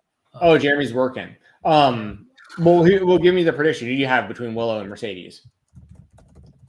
Remember when Mercedes got attacked? No. Oh. Happened. It was like really early on into her showing up to AEW, right? No, it was like, well, she's been there for 2 months now. It was like a month into it. Yeah, that's what I mean. I mean, I honestly don't even remember that happening. Well, it did. I believe you. But like, what's your point? Like, it didn't matter that you got attacked? I'm just saying. It happened, and they just forgot about it. I forgot about it. Most people did. I think. Do we both think that Stokely and or Statlander is going to turn to help Monet? I do. Yeah, I do think that Stokely or both, most likely. I don't know why you do one and not the other. But yeah, I think that Stokely and Stat turn. I'll let Jeremy finish his article there. I'm taking Mercedes. Like my mind says Mercedes, my heart says Willow, but I got to go with Mercedes. I think it's going to be Mercedes, and because of the turn, I think they go ahead and do that, and then hopefully we can get Mercedes wrestling on a consistent basis, because her not wrestling has been not very fun. You have any idea how long her AEW contract is? I think at least 3 years. I don't know the full terms. I would imagine it's at least 3 years. Interesting. After that, we've got, unless you have anything else to say about that one. No. We got Anarchy in the Arena, the Elite, combination of Okada, Jack Perry, the Young Bucks taking on Team AEW, which is Bryan Danielson, FTR, and Darby Allin. I think that Team Elite is going to win this one. We've talked about it before on the show. I think there's going to be, a series of matches, blood and guts and that kind of stuff over the next, half a year to a year, however long this storyline winds up going for. But I feel like the Elite are going to win this one to keep setting up more stuff. And I think AEW's team will change over time as well. We'll have different combinations of people representing Team AEW and stuff. But I feel like for this one, I feel like the Elite's got to win. The Elite are definitely going to win this one, I would imagine. You can't have them lose the first match. Yeah, I imagine they win this one. Danielson probably takes a loss because, of course, he does. You think Danielson takes the L? I think it's going to be like... Why is Joel here? I'm here to wish Stephen Jensen a happy friggin' birthday. That's why. Oh, it was yesterday. No, yeah, I know. Where are you? Are you at like a mall? I may or may not be running errands at the mall. Yes. Ooh. Malls still exist? Malls do still exist. Post-pandemic, they thrived. Not this one, though. This one was always questionable. I got this from the mall. This was from the GameStop at my mall. Wait, really? Yeah. I thought that would be a special order type of thing. Oh no, you can't order these. This was right off the window from the from the GameStop. Yeah, you should ask if you got a GameStop in your mall. They might not have thrown yours away yet. There's legitimately one behind me. I might go and find out. Dude, let's do a bit right now. Go in there and be like, yes. You got any Cody Rhodes posters? Come on, Joel. Yeah, come on, Joel. Just they won't even be. Do this for the audience. Yeah, it sounds like such a bad idea. Come on, Joel. Just go in there and then you guys. No. Come on. Dude, you got to go in there and be like, man, I'm vlogging. Like when they ask you what you're doing, your phone, be like, yo, man, I'm live streaming. The problem is, I don't want anyone to know which mall I'm actually at in the city of Toronto. No, you think you're gonna get doxxed? Yeah, well, also I go to this mall frequently. No, wait. Put your phone in your pocket, but still have your headphones in, so we can't see, but we can hear. Yeah. This is awful. Can we do that? Let's do Yeah, that. that's Everyone's good. saying, look at this. That's good Everyone's television. saying, do it in the chat. Let me see this chat. Everyone's encouraging you. Let me Dude, see this. this is the most people have ever talked in our chat, probably. What are we doing? Chat, what are we doing here?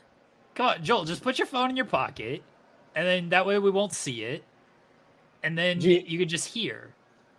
Joel, you ever play the game Splatoon, Joel, on the Switch?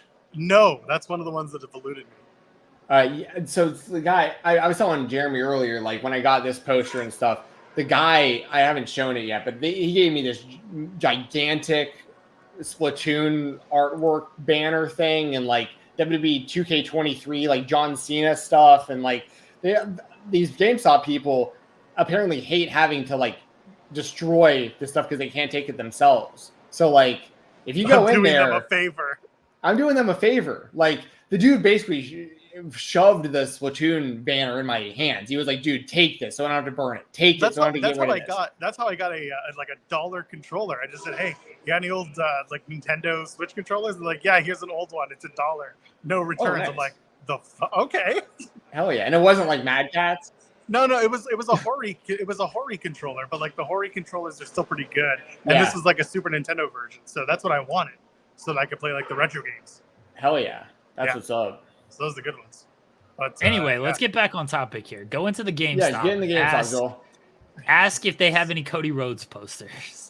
I'm gonna ask if they have old Cody Rhodes posters. Yeah. No, I'm not. I am not that person. I can't do that. Dude, the funny thing is when I asked, I was like, "You guys have these 2K24 posters, like blah blah," and the guy was like, and he didn't even refer to it as the 2K24 poster. When he responded to me, he was like, "I can see if we got any of those Cody Rhodes posters." And I was like, "Yeah, Cody Rhodes posters. That's what's up." Last time I went there for that game controller, the woman looked at me like she was a frazzled mess. So that's why I'm like, I don't want to face this person again. She's gonna like freak out on me just Jensen, because I walked in. Jensen, make this your birthday wish. Dude, I'll ask. If you hold the phone up to the employee, I'll ask for you. That's even better. Yeah, that's even better. As they see me with it, I'm like, "Hey, do you guys have any of these?" Nothing good will come of this idea. Yeah. Come on, Joel. No, absolutely not. A Shock says, "Be nice to GameStop employees." Dude, surprisingly, GameStop employees actually like when you ask for this stuff. We are being nice to GameStop employees. We're nice instead of having them shred their inventory, we're trying to make sure it goes to a good home. Hey, man, maybe the Canadian one. Also, I don't want this stuff. You send it to Jensen. Yes, I'm not sending it to Jensen. Yeah, Jensen wants come it. Come to Toronto for Money in the Bank, and you can come and get it. I don't do airplanes. Well, I'll get it in Toronto. I'll get it in Toronto, and then I'll send it to Jensen. Are you coming? Have we established this? I don't know. We're still 50-50 on this. Yeah. At least you got a bed now. Yeah. All right, come on, Joel. Go. Everybody, I can't get it if you don't ask for it, Joel. This is a call to action. Everybody go to your local GameStops and ask for this poster. If you acquire one and don't want it, you let us know in the comments here next week or in upcoming weeks. I will give my address out to people who get these. I will line my entire wall behind me with just that poster. I will make wallpaper out of these gigantic posters. Wait a minute. Why didn't you get multiple posters in that case? You could have done it before. I have asked for multiple posters. This is the only one I've been able to find. All of them were destroyed. And then Gunther has another one. Gunner, Of course. Gunner has the other one. Yeah. I'm not doing this. I have to go buy bed sheets now. Bed sheets. That's lame. I know. Boo, Joel. You can boo me all you want. Leave a boo in the chat for Joel Pearl. Leave a boo in the chat. Leave a boo in the comments. When you leave that 5-star review, say you're doing it because Joel didn't get me a GameStop poster for Stephen Jensen. This is all I'm going to talk about on In the Weeds tomorrow. I'm going to be so mad at you for not doing this. We're going to do two things. We're going to do the GameStop thing, and we're going to do the who beat up Mercedes. We're going to figure that out. Oh, there you go. While you're at it, find out Jensen forgot that even happened. Yeah, I did. Oh, it happened. It happened, and you'll never know who it was. Ask that person behind you if they have any Cody Rhodes posters. Oh, no. While you're at it, figure out who drove that white Hummer in WCW. Also, The white Hummer was Bischoff. Yeah. We've already established this. Oh, that's the conclusion. Well, the white Hummer. I mean, it could have been Tony Khan, considering last night. He's driving people around venues with flamethrowers. All I'm saying. True. The world needs more wrestling flamethrowers. Pardon? They didn't use the flamethrower. Cowards. Is there anyone around you at the mall that you want to? Yeah. Is there anyone around the mall that wants to jump on stream? No, because once upon a time I worked in this mall, and it was hell then, and it's hell now. It just happens to be between my house and where I drop my kid off for daycare. So it's a geographical who they think. Ask them who they think's gonna win between Cody Rhodes and Logan Paul. Nope. No. No, because if I turn this camera around, nothing good would come of this. Coward. Tell you right now. And the people there's someone in my DMs guessing the locations. It's neither of those ones. They're also someone just messaging you of it's someone who also watches. Someone who also watches In the Weeds and is like, "You're gonna regret being on stream right now." And the answer is yes, I am. But I wanted to wish my good pal Stephen Jensen I appreciate it. Birthday. Thank you, Joel. But you don't want to make his day by acquiring him another Cody Rhodes poster. We'll so see. Really, maybe, how good of a friend are you? Maybe some of the best friendship goals are the ones that happen off stream. So maybe he'll get one, just not by me going and procuring it for the bits. Just go in there and say, what good is that? What good is life if it's not a bit, Joel? Just go into the GameStop and be like, pretty much what I did. I was like, if you guys have any, I mean, I asked specifically for the Cody Rhodes poster, of course, but like I was just like, do you guys have anything that's WWE or AEW that you don't want or don't need? They started pulling stuff off the walls. They went and they got like I don't have it all in front of me, but like there's like a John Cena WWE 2K23, like the thing that they keep over like the aisle of like the actual physical games and stuff. They just went and started pulling those off the walls and stuff. They're like, yeah, we don't need these displays anymore. Like, it's like, okay, sweet, I'll take them. If I start putting them in my office, I'll start getting messages from PR people saying, don't put those up on your walls. Maybe, yeah. By the way, for those asking, this mall does have a food court. I'm currently sitting in it. And also, there is no arcade in this mall. What food is there? I'm staring at a Popeyes, Bourbon Street Grill, A&W, KFC, Menchu Walk, a Jerk King, Thai Express. Dude, take us on a loop of samples. Go get. I'm not doing dude, you gotta walk up. What good are you showing up on the show at a mall and you're just gonna sit there and not do any bits? Because I was coming for a 5-minute walk-in. You can't do that on this show. I know. You know how I work. You can't just pop up and not do a bit. If you find a way in 2026, I'm giving you a 2-year lead for us to get a hot tub in Minnesota for SummerSlam. I bet Rob Wilkins would do this for us. Rob Wilkins would absolutely do this for us. He would procure us not just the hot tub, but also the city zoning and whatever else we need, the AV, so that he might even produce the show for us to do In the Weeds on SummerSlam week in Minnesota, in Minneapolis, outside US Bank Stadium. He'll somehow bust it open and get completely barred from the building, but we'll be allowed in. That's what we're going to work on for 2026. But you want to do it out of a hot tub? Yeah, no, I've decided if that's our goal, or Joel's goal. Sick. I don't want to put that. We're gonna do bust. Yeah, it's instead of in the weeds, it's in the tub. That's nice. Listen, what wrestler doesn't want to have a good soak with us? Are we ripping off Kevin Hart? Kind of. Are we ripping off other people who do bath-related interviews? Yeah, probably. But we're gonna have fun. Damn it. Deshaun's 2 cents, the hot tub guy. There's a guy who totally done this for years, but no, it's a great idea. I love hot tubs.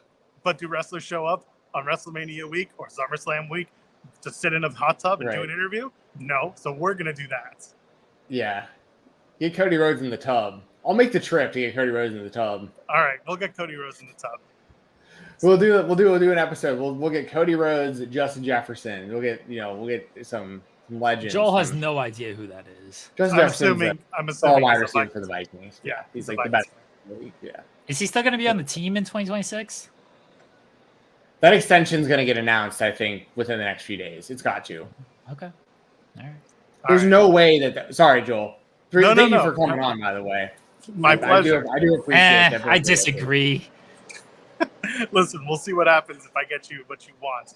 It just won't be on camera. No, no pressure for real. But if anything funny happens, let us know.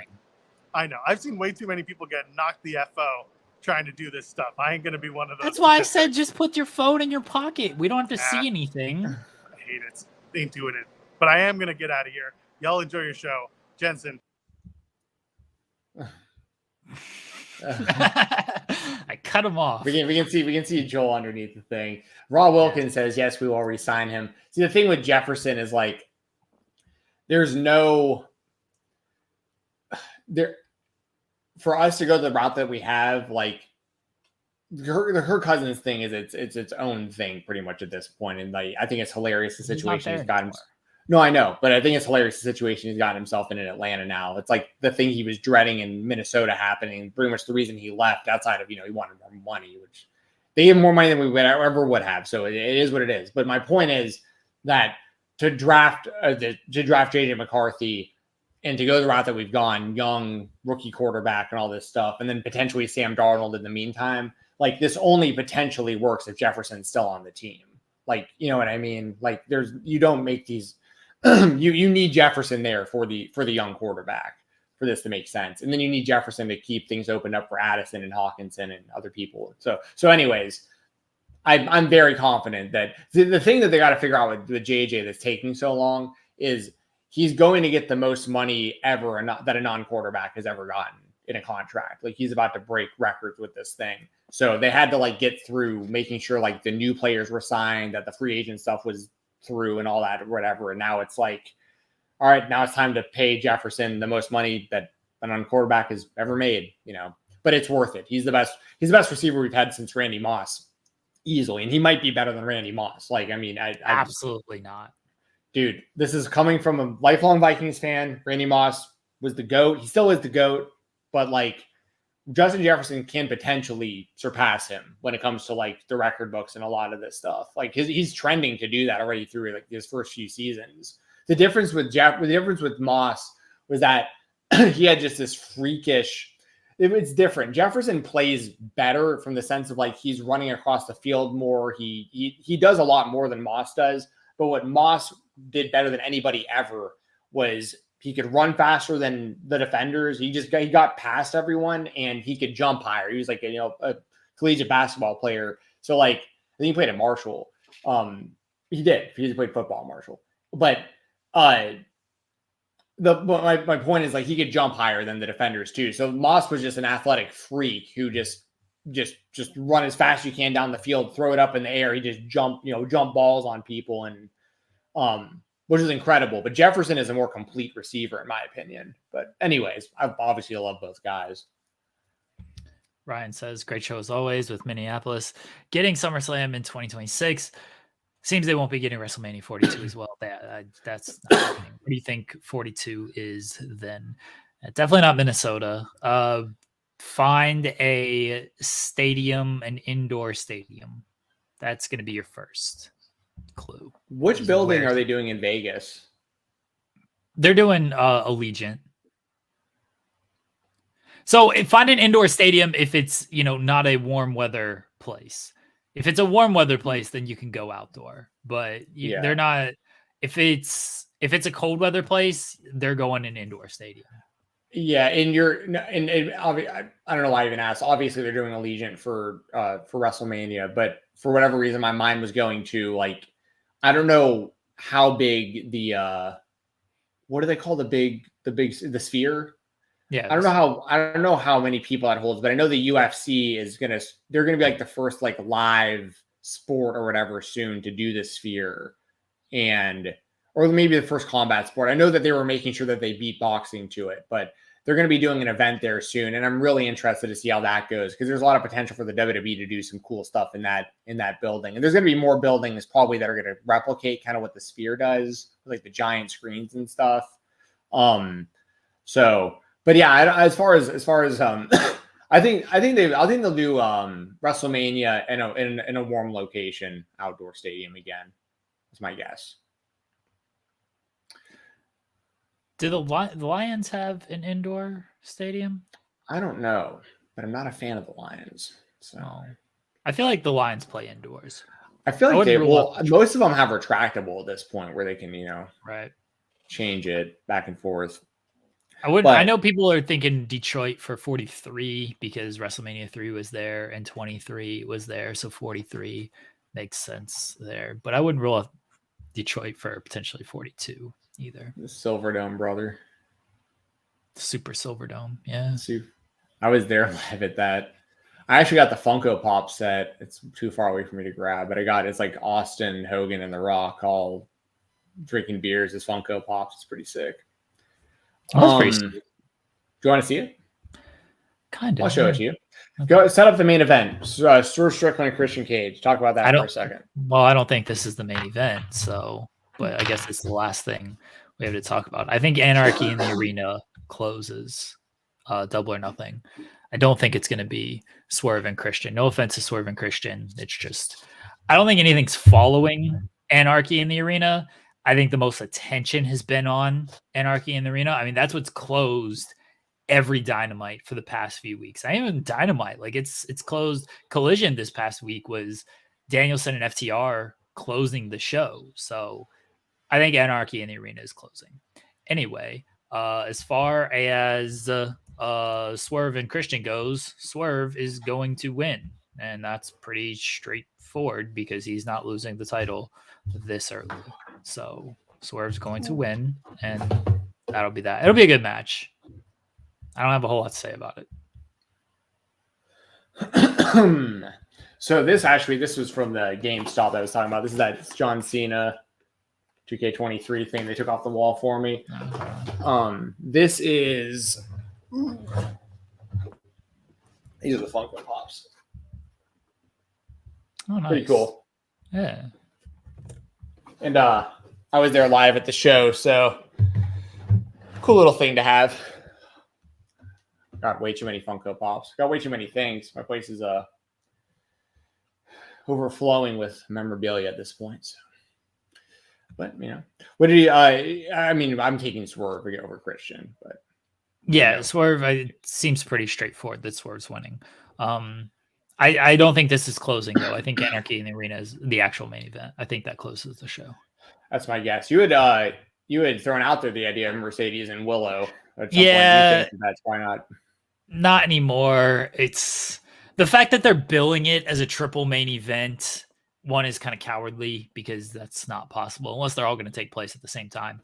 I think if it was Mercedes and Willow, that was the actual main event, they would push that more as like, hey, first time ever women's main event type of thing. So the fact that like they're not doing that makes me believe it's not. And they've gotten a lot of good heat with Anarchy in the Arena over this past month, basically since the Tony Khan attack, that it kind of feels like it has to close the show. Yeah. I'm with you. I'm going to take Anarchy in the Arena as the main event as well. So excuse me. I think we're in agreement on pretty much every match except for I'm taking Orange Cassidy over Trent Beretta. I think everything else. You took Malachi over Copeland. I think, right? Yeah. Sure. What are you looking like on time? I know we got to do King and Queen of the Ring predictions as well. Yeah, that's a pretty short show. We can get through King and Queen of the Ring. I'll hit okay. I need to finish the story. In the WWE, the story never finishes. King and Queen of the Ring, they're back in Saudi. SmackDown's in Saudi on Friday night as well. It's a show. That unexcited for it? Dude, we got Cody Rhodes versus Logan Paul for the WWE Championship, and you should be dabbing, dude. Are you kidding me? Why? Yeah, absolutely not. Why would I ever do that? Double dab for Logan Paul. Why would I do that? Low gang. But Low gang's going down because the American Nightmare. Now, so we'll get to that. That's going to be the main event, obviously. King of the Ring. All right, so we got Gunther in the main event. Sorry, not in the main event. I just said the main event's going to be Cody and Logan. We got Gunther in the finals of the King of the Ring. he was my initial prediction to win the whole thing. Although it seemed pretty obvious, like he seemed like the obvious choice, and I think he may have even been the first person they announced was even in the thing. I'm still sticking with Gunther. Do you think his opponent is going to be Tama Tonga or Randy Orton? I'm going to guess Randy Orton. And do you think Gunther wins this whole thing, or do you have other things you think might happen? I think it's going to be Orton. That was my prediction before the tournament started. So I feel actually good that it seems on track for that. Yeah, I think it's going to be Gunther and Orton. Gunther winning makes the most sense to me. So that's what I'm going to go with. King Gunther. I like it. What do you think that leads to? You think, I mean, obviously he does like the king thing for a while, probably wears like a crown and a cape and stuff to the ring for a little while. But do you think he gets like into the world title mix? I don't know that they're going to go full on like that kind of king and queen of the ring with that sort of stuff. I think it's more likely they'll obviously get the photo at King and Queen of the Ring where he's wearing all the get up and stuff. But I think that it's going to be more akin to or akin. Akin is how I say it, but I could be wrong. Sorry. To the older days where like they win was the guy from American Idol. Clay Aiken? Yeah. It's a throwback right there. Sorry, I think it's going to be more like that to where like you'll get the pose, but you don't need the reminder every week coming out with the king and queen scepter because then you feel like you're almost beholden to that little gimmick and you don't need that. Like, you know, you won. Yeah, you can still call yourself king, but you don't need like the crown and the cape for every entrance type of thing. I agree. Not everybody has to go full King Booker. You know what I mean? You don't King need to Barrett do all that. or King Sheamus. Like, yeah, they kind of overdid a lot of that. Yeah, I completely agree with that. But like the night of, like you said, they'll do probably the thing where they're on like the throne with like the scepter and the crown and cape or whatever. I think that I shouldn't say anything. I know unless something catastrophic happens, there's got to be plans. Excuse me, got to be plans for Cody Rhodes versus Gunther for the title. They've last year's Royal Rumble. Don't forget, you know, number 1 and number 2. Well, sorry, number 1 was Gunther. Number 30 was Cody. The first year that Cody won the Royal Rumble, and it came down to Cody and Gunther at the end, and they kind of had like a mini match with one another. And I think that Gunther and Cody, like that for sure is going to happen sometime soon. So like, do you think that Gunther wins the King of the Ring and then it's Gunther versus Cody Rhodes for like the next, like for Money in the Bank, for like one of the next big shows? Or do you think that they let that marinate longer, like Gunther kind of being the King of the Ring, win some more feuds and then like wait to do Cody and Gunther later? But I kind of feel like Gunther's kind of lined up there to be one of the next big title challengers if he wins King of the Ring. I think Gunther and Cody at SummerSlam is a possibility. That'd be pretty good. Yeah. I mean, I'm down for the match whenever it happens. I'm obviously love Cody, and Gunther is way up there on my list as well. He's one of my top in the WWE system, definitely in my top 10, maybe even closer to my top 5. Like I'm big fan of his. So I'm just wondering with like SummerSlam and WrestleMania if they'll like try to get not necessarily for the world title, but this like it almost kind of feels like I'm almost surprised that, like Logan Paul versus Cody Rhodes isn't happening at one of those shows, just kind of for like the publicity. But if that makes sense. But I mean, like that's like a nitpick to like the biggest nitpick degree. Like I don't like you know what I mean? Like I just feel like they can do Gunther and Cody Rhodes like on any PLE, but like on like SummerSlam and WrestleMania, because you figure WrestleMania is going to be The Rock. But it'd be a great match, and like it'd be a really big spot for Gunther to be like main eventing SummerSlam against Cody Rhodes for the world title. So like I'm definitely here for the idea of that happening. And I can't think of anybody that would make more sense really. That's like there every week than Gunther to be in a big spot like that. So Gunther should win. You think Gunther should defeat Cody Rhodes for the world title? Yeah. I disagree with that, but I will say, well, Cody gets it back. I know Cody won it back eventually. Cody's gonna be the champion going into WrestleMania next year. Right. I think that's you're gonna have him and The Rock for the title. That doesn't mean Cody has to hold it the entire year. I think it's okay if Cody loses to Gunther at SummerSlam and then maybe gets it back at Survivor Series. I think that's fine.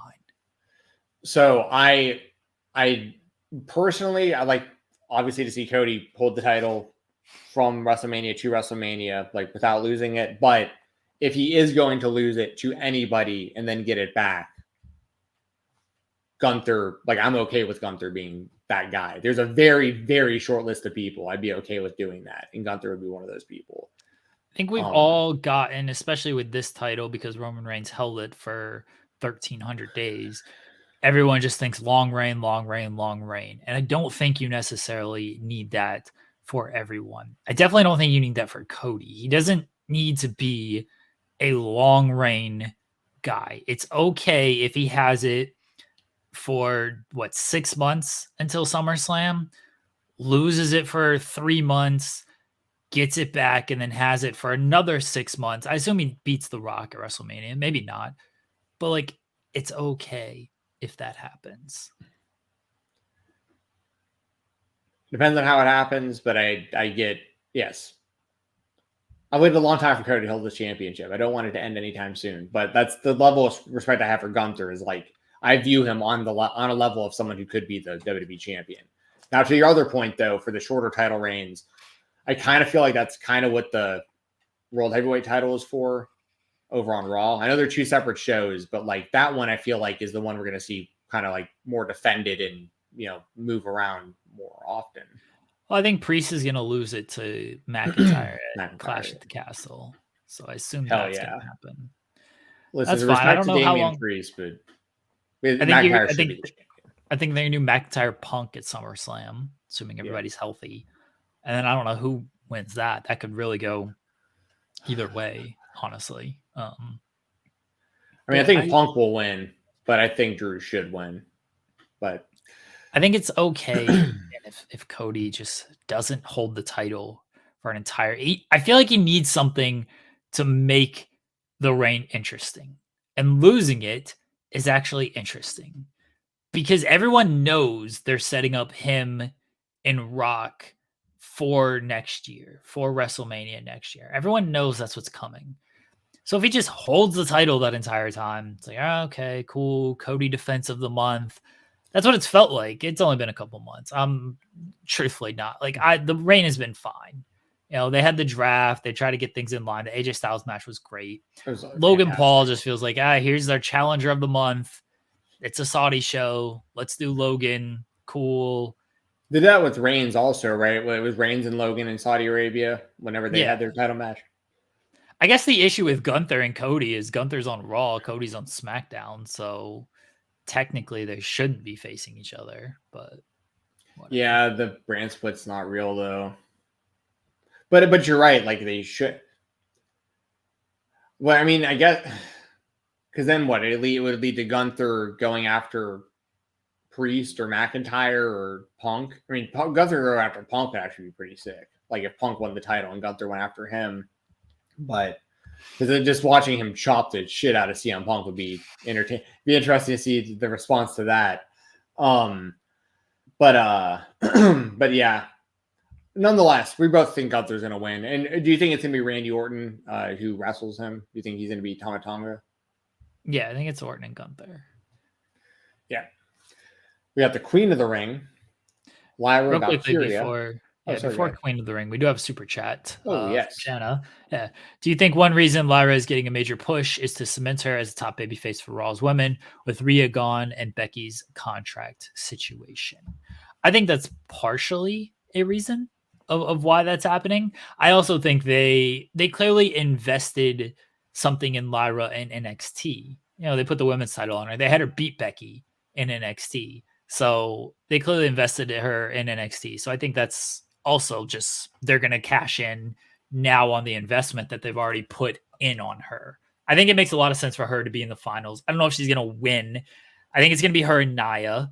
Because I think Lyra and Bianca, you can do babyface, and babyface makes more sense than heel versus heel, which I know Lyra's not a heel, but before when it was potentially Io and Nia, you can do it. But Bianca with like the knee, she's been selling her knee a lot. Like Lyra beating a Bianca on one knee, I don't feel does a whole lot for her. So either Lyra beating Nia or Nia can do the show up every week with the crown and the scepter and the cape and be Queen Nia and get some heat with that. But I think they're positioning Lyra for a number of reasons, and Becky's contract situation is probably one of them, because I think we'll talk about it, but I think Becky's losing to Liv. Go ahead, Jensen. Ooh, I didn't know that we'll get to that. I had Nia Jax in my predictions when we talked about it like last week. I'm going to stick with Nia as well. I think Nia gets past Bianca and beats Lyra. beats Lyra and for Queen of the Ring. And like you said, I think it would make sense for Nia to play up the whole Queen Nia thing for a while. And I've said it before and I'll say it again.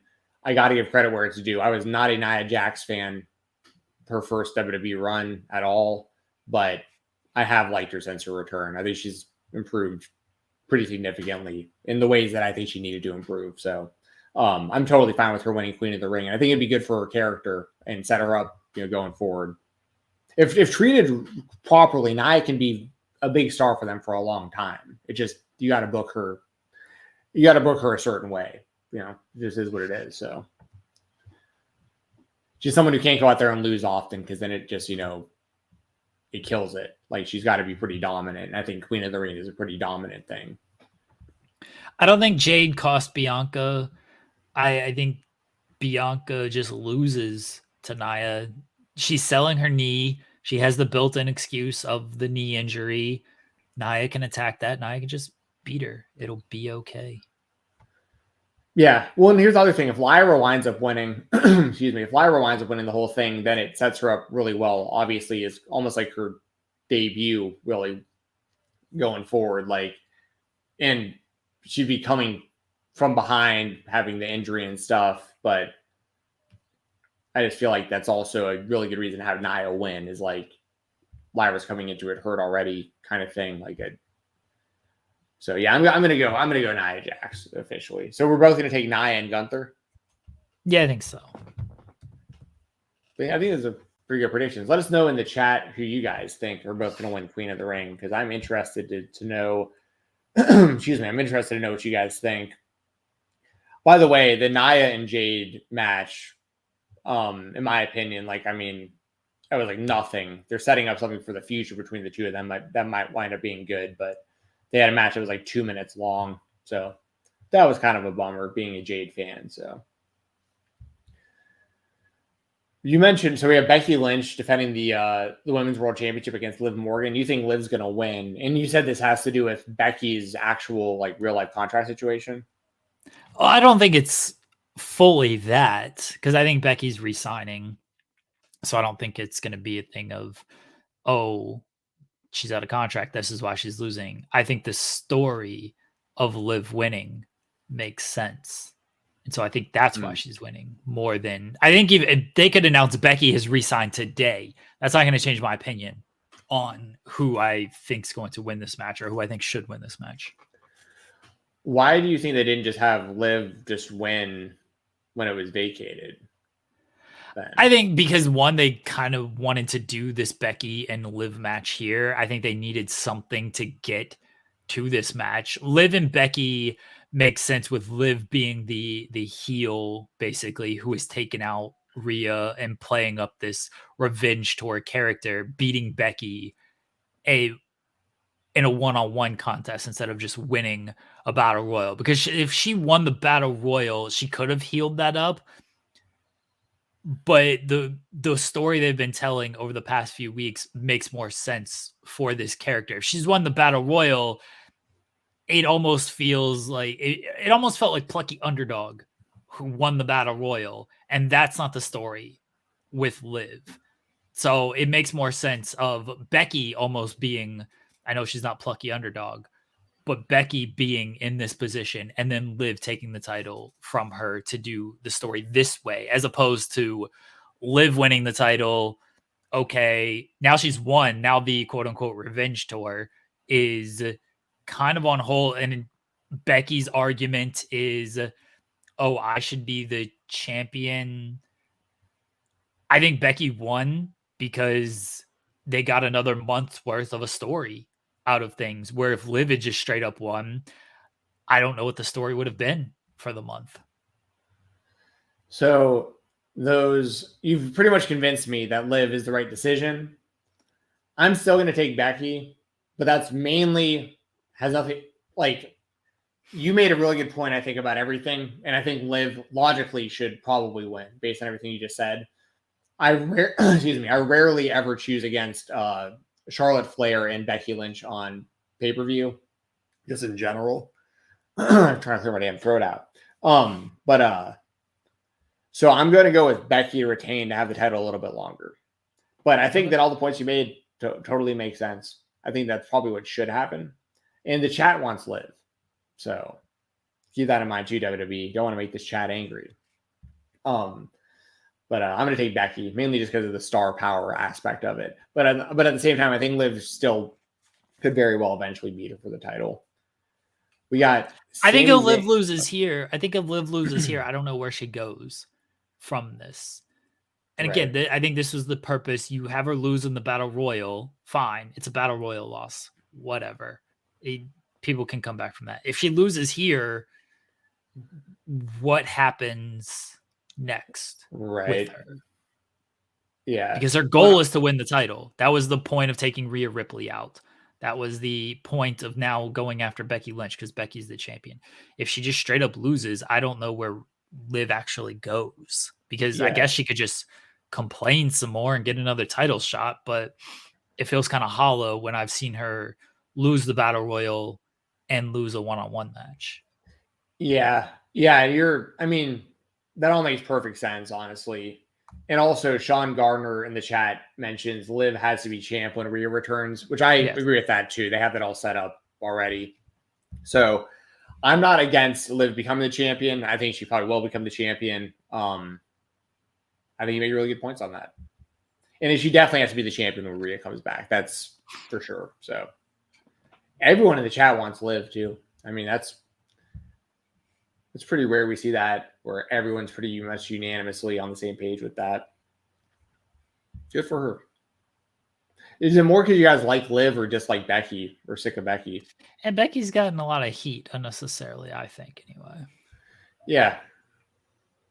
And that's not to put Becky down either, honestly, like by me asking that. Because it seems like I've always liked Liv Morgan. I've never been like a huge fan of hers, but her fan base seems to be very loyal. Like, there's people who really ride and die, like really want her to be the champion, like really rally behind her. I mean, so she's definitely doing something right.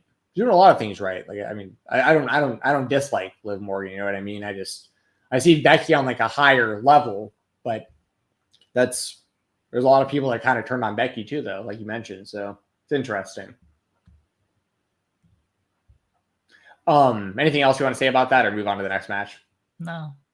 Move on. Excuse me. We got Sami Zayn defending the WWE Intercontinental Championship against Chad Gable and Bronson Reed in a triple threat match. You got Zayn retaining here. You think we get a new champion? I think Sami retains. I wouldn't take the title off him this early after beating Gunther. Bronson probably takes the loss. That way Gable can claim that he wasn't pinned. At some point it feels like Gable's going to win this title with the help from the Creeds. Like, that's going to happen at some point. I just don't think it's going to happen at this show. The new team angle with Chad Gable, the Creeds, and Kurt Angle as their manager.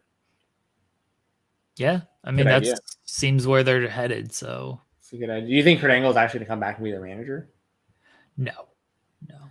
I think wasn't there like some random like rumblings about that maybe happening, but like Chad Gable and Kurt Angle, or maybe Angle said like he'd be interested in doing it or something. I feel like I heard that pretty recently. It's something obviously everyone's always in their mind had that idea, especially when Kurt Angle announced he had a son and then it wound up being Jason Jordan. Everyone was like, wait, we all thought Chad Gable made sense. But I don't know. I like the idea of Chad Gable with the Creeds, though. I know that they've been training or whatever together and stuff. So I think Chad Gable's eventually going to win the title also. But I think this was a triple threat so that Bronson Reed could eat the pin from Sami Zayn. Yeah. And then, the last one we got here, but I'm assuming is going to be the main event. Cody Rhodes defending the WWE Undisputed Championship against Logan Paul. Logan Paul, of course, is the United States champion, but he's not going to be putting his title on the line. There was some mix up there and confusion about the contract situation. And Cody essentially was like, you know what? We went from I really want to be Grand Slam champion to screw it. I don't really care about being Grand Slam champion. I'll put this title on the line.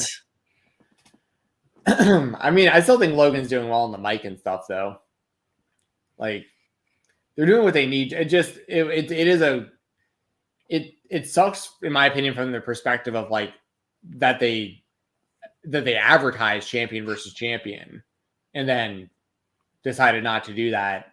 And here's the thing: I don't think Cody Rhodes needs to win the United States Championship. I'm not disappointed that he's not going to be a champ because then you pigeonhole either the U.S. Championship or Cody, or you got to get out of that when you have the double titles thing. He either has to give it up and they have to do a tournament, or he's got to do the Seth Rollins thing and lose one of the titles but not the other one. And then I don't like the idea of all that, especially because the U.S. title is the quote unquote mid card title. Cody's already the undisputed champion. The top championship just beat Roman for this thing. So anyway, he doesn't need the U.S. title. Let's put it that way. But it's weird that they advertise champion versus champion, and then the story was basically Logan saying, you're signing a contract that I don't agree with. Here's the contract that I've got. It's okay. And then Cody was like, okay, well, I'll sign this one then. So, okay. So, but I think the actual match is going to be awesome. It's going to be fantastic. And will it be AJ Styles, Cody Rhodes level? Probably not, because I'm going to still keep it real and realistic here. As much as I love Logan Paul's work in the WWE and how great I think he's been and innovative, and he's hitting difficult moves and stuff. And some of the times he's holding a phone doing selfies and videos and stuff as he's doing the moves live and whatnot. What he's doing is impressive. He's an athletic guy. He's got a gift of gab. He's very unlikable. But he's not. AJ Styles is legitimately in the conversation, in my opinion, of greatest professional wrestler ever. So I'm not going to put those guys in the same category here. But I think Logan Paul is capable of having a really, really damn good match with Cody Rhodes. The two of them putting their heads together, kind of planning things out. I think it won't be as good as the AJ match, but I think it's still going to be it's going to exceed people's expectations, I think. Will it get a Dave Meltzer 5-star rating? I don't know, but I think it gets at least 4 stars. I'll put that out there. I'm sure it'll be a good match. Cody's a very good wrestler. Logan Paul has been good in the limited, not really limited, but in the matches he's had overall limited matches. He's been tasked with doing big main event type matches, and he's been very good in them. I think my issue with it is once again just feels like it's a challenger of the month type thing for Cody instead of something more long term and sustainable. But that would have been anybody. That would have been anybody though, with the pay-per-views being okay together.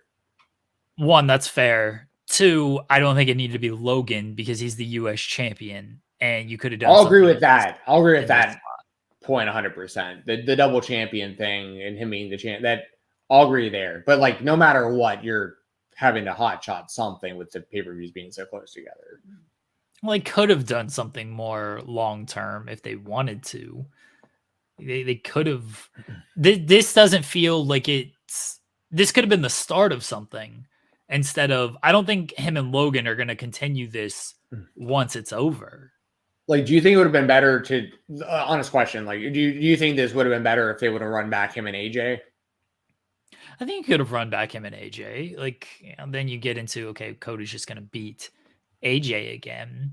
It just doesn't feel like it's the start of anything like long term. It doesn't feel like it's the continuation of anything. It feels like Logan Paul is your next challenger, even though he's the US champion. Now it's not for the title. And then Logan's going to move on to defend the US title after this. Cody's going to move on to his next challenger. Like, you could have actually started something potentially with this, or you could have just done AJ again. I don't know. AJ won a tournament, so that's how he got his title shot. He lost. I don't know what the argument for AJ would be to get back, unless he just beats the shit out of Cody a lot. And then Cody gets fed up and is like, okay, you know what? Fine. You want your rematch so bad, we can do this again, but we're going to do this type of match instead. Yeah. I mean, that's really the only thing with like Cody being the champion and him having this whole built-in feud with The Rock that's kind of on hold right now is this was kind of the, not that Logan Paul was the only option or like AJ Styles is the only option, but I understand the decisions in just like, for the time being, it feels like they're just getting challengers out there so Cody can get title defenses and like really good in-ring wrestling matches for these PLEs. But at the same time, he doesn't have to be, because the alternative would be him continuing to feud with the Bloodline, probably, because that's been the main thing he's been doing essentially for the better part of the last 2 years. But like, you don't really, in my opinion, I don't really want to see him like feuding with the Bloodline right now still. Like, I don't need to see him versus Solo and him versus Tama Tonga and Tonga Loa and stuff. Like, so I actually prefer what they're doing right now with him, just having him go out there, have great matches, almost as like one-offs, just good title defenses. But because in the back of our mind, we still know, like, when The Rock comes back, that's happening. And like, there's going to be build up to that. And we're eventually going to find out. You know, I talked about this off air with you, and I won't go that into it. Always Sunny in Philadelphia fans will understand this reference, but like, it's funny to me that the Bloodline has become Ass Kickers United. And what I mean by that is like, Solo Sikoa is claiming he's talking with Roman Reigns, like their master, basically. He's talking to Roman Reigns, but like in reality, the Supreme Overlord Master is going to be The Rock. Like, we're going to find out The Rock's the one actually calling the orders to Solo Sikoa. So there is stuff that Cody can do within the Bloodline story still to continue to build to The Rock's return when that happens. But in the meantime, I'm cool with him wrestling AJ and then Logan and then Gunther. You know what I mean? Like, do stuff like that. Okay. Yeah. Hopefully Cody gets something bigger coming out of this show. Hey, I'm all down for Cody getting the biggest and the best. Come up with great stories for him, and as long as he's having good matches and the fans keep responding how they're responding, keep singing this theme song, doing the chants, he's bringing kids into the ring and house shows still, and I mean, just keep doing what he's doing. He's the man. Somebody mentioned also, we got another super chat, but somebody mentioned also something about Uncle Howdy's new stable. I have not kept up with that at all. I know that's like apparently like Braun Strowman. Oh, I know Braun Strowman's back, but apparently Eric Rowan is going to be coming back in. Is there anything you want to talk about or say about? Like, I've not followed that at all. Like, is Uncle Howdy going to be coming back soon? Like, is that going to be? It seems like it. It seems like it's going to happen soon. I don't know when. They're doing something else tonight on Twitch. It's getting a little. What do you mean they're doing something on Twitch? Well, last week they did, like, it was a therapist and was talking to somebody, allegedly Uncle Howdy, and was getting like past notes. And now the therapist is missing. And then, there's been QR codes and notes. And now there's another Twitch thing tonight. I don't know what it's going to be, but hopefully it's not 55 minutes like it was last week. It was 55 minutes? Yes. The Twitch stream or whatever that they... Yeah.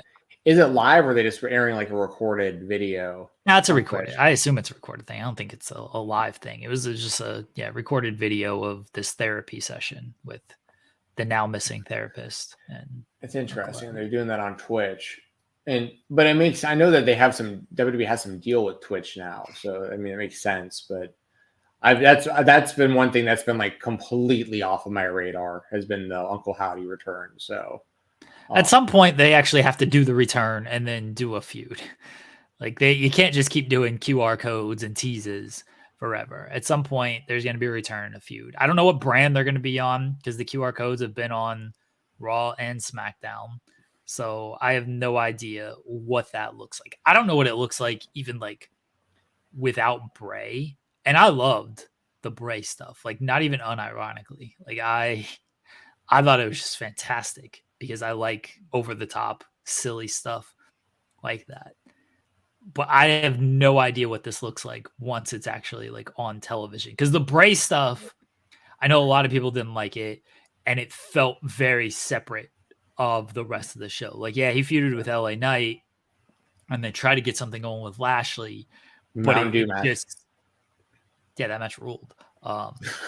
Like it felt a lot of it just felt very separate. And no knock on Bo Dallas, and no knock on the rest of this group. Not having Bray might come off a little watered down.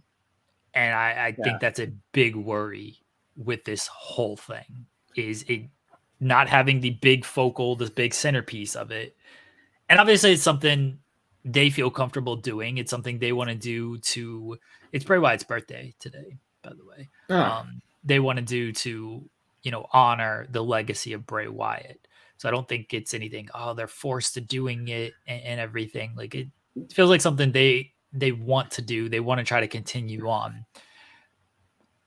You got to worry about that, him not being there. So that's how, sadly, Dark Order felt. Once Brody passed, Dark Order, like, they tried, but without Brody, it just wasn't the same. And now without Bray, because I imagine this is a continuation of what he kind of wanted to do with the Wyatt 6 stuff, which was a long time rumored, and it seemed like that's the direction they were potentially headed. And to be fair, that direction, in my opinion, was pretty bad. Like, no disrespect to Bray Wyatt, rest in peace, happy birthday. I obviously am not talking down on the man, Wyndham, Rotunda. I'm not, but the Uncle Howdy stuff was super lame to me. Like, you know what I mean? Like, it was very goofy. I know a lot of people didn't like it. Again, I'm in the minority, I feel, who actually liked it. Right. He was like giggling, and it was like clearly like Bo Dallas's voice and stuff. It was it just didn't, in the Mountain Dew Pitch Black match was awful. So I don't think this was heading in a good direction to begin with. And now he's not there. I'm skeptical as well. But like you said,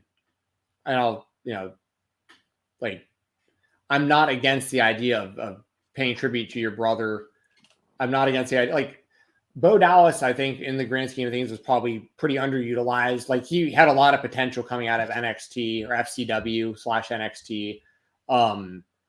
And, the whole Bo Leave thing actually had a little potential. And then he just, the B team thing crushed him, and all that social outcasts and stuff, whatever. Like, just, he just didn't click, or just didn't get the opportunities. So it's like, I'm not against the idea of him getting a chance either, or like Rowan, coming back and getting another chance. It's not like, I'm not really against the idea of it. I have the same kind of fears, I think, that you do, or that the detractors or whatever would have, of like, it didn't seem like it was good initially. And now the original Bray Wyatt character, like the backwoods cult leader guy, the Hawaiian t-shirt guy, I thought that was fantastic stuff. But like, where it, in my opinion, devolved to where it was at towards the end there, like, but if they could pull it off, I'll put it this way, I hope that they pull it off. Like, I don't want this to go bad. I hope that this is successful for Bo Dallas and for the other people involved and stuff. But I have the same kind of fears as you, man. Like, I think the Dark Order comparison is actually pretty on point as well. Like, that it changed completely when Brody wasn't there. So I don't know, man. I think people are going to be willing to give it a chance because of the respect that they have for Bray. I just don't know. I don't know what it's going to look like without him. And I don't know how it's going to look in the ring. I said they shouldn't wrestle at all. I don't want to see him wrestle. Just do Just do- skits, vignettes, do a bunch of magical stuff. Cares about the wrestling stuff. Because Yeah. that's where everybody would bray of like, oh, well, and then the bell rang type of thing. Yeah, so don't ring the bell. Just do a bunch of goofy stuff. I'm all for that. Don't ring the bell. Who cares about these wrestling matches? Yeah. The crazy thing is, like, I actually agree with you. You know, like sometimes some people are just, their calling isn't the actual in ring, but they should still be a part of the show. You remember Jason Sensation? like that guy was not a wrestler at all. That guy entertained the hell out of me for like the short time he was on TV. Like there's certain people that can like find their spot in the company. But I mean, Bray, the thing with Bray though that would have been tough is like he's born into a wrestling family, probably always wanted to be a professional wrestler. Like it'd probably be tough to tell a guy like that, like, we don't really want you in the ring, but we want you as a big part of the show. I'd be like, screw that, I want to wrestle. You know what I mean? But, you know, and when's the last time Bo Dallas actually wrestled? Oh, it's been forever. I mean, Cage Match can probably tell us. Did he ever have an actual match as Uncle Howdy? He's in the video game as Uncle Howdy. The last time was 2019. No, I don't think he actually wrestled as Uncle Howdy. He just did the big spot at Rumble and then like showed up. Yeah. Yeah. Did we have another super chat that we missed? Oh yeah, from Jenna. If Cody's reigns get stale, you can use the Money in the Bank to get the title off him, spice it up. Been years since Money in the Bank was used on the WWE Championship. That's one possibility. I think he can lose the Gunther and be fine. I'm very curious as to what they do with men's Money in the Bank this year. There's a lot of options. That might. Cody said it himself that he wants to defend against LA Knight. Maybe this is the year LA Knight wins the briefcase. Yeah. I can't think of anyone that'd be a better option at the moment. I mean, a lot of things can change. Well, not that much can change, I guess. Like it's like next month or whatever, isn't it? What, Money in the Bank? Yeah. Yeah, Money in the Bank is July, so it's about a month. And yeah. But it's like a lot can happen between now and then. I mean, some stuff can happen, but not a whole lot. Yeah, who else? Is there anyone else you could think of that you would think would be a better option than LA? And also LA Knight's on SmackDown already. So like, yeah. So that would make sense. There's a potential Orton turn looming. Yeah. They can do. That should happen. Him and Cody for the title should happen for sure. Yeah. Orton and Cody.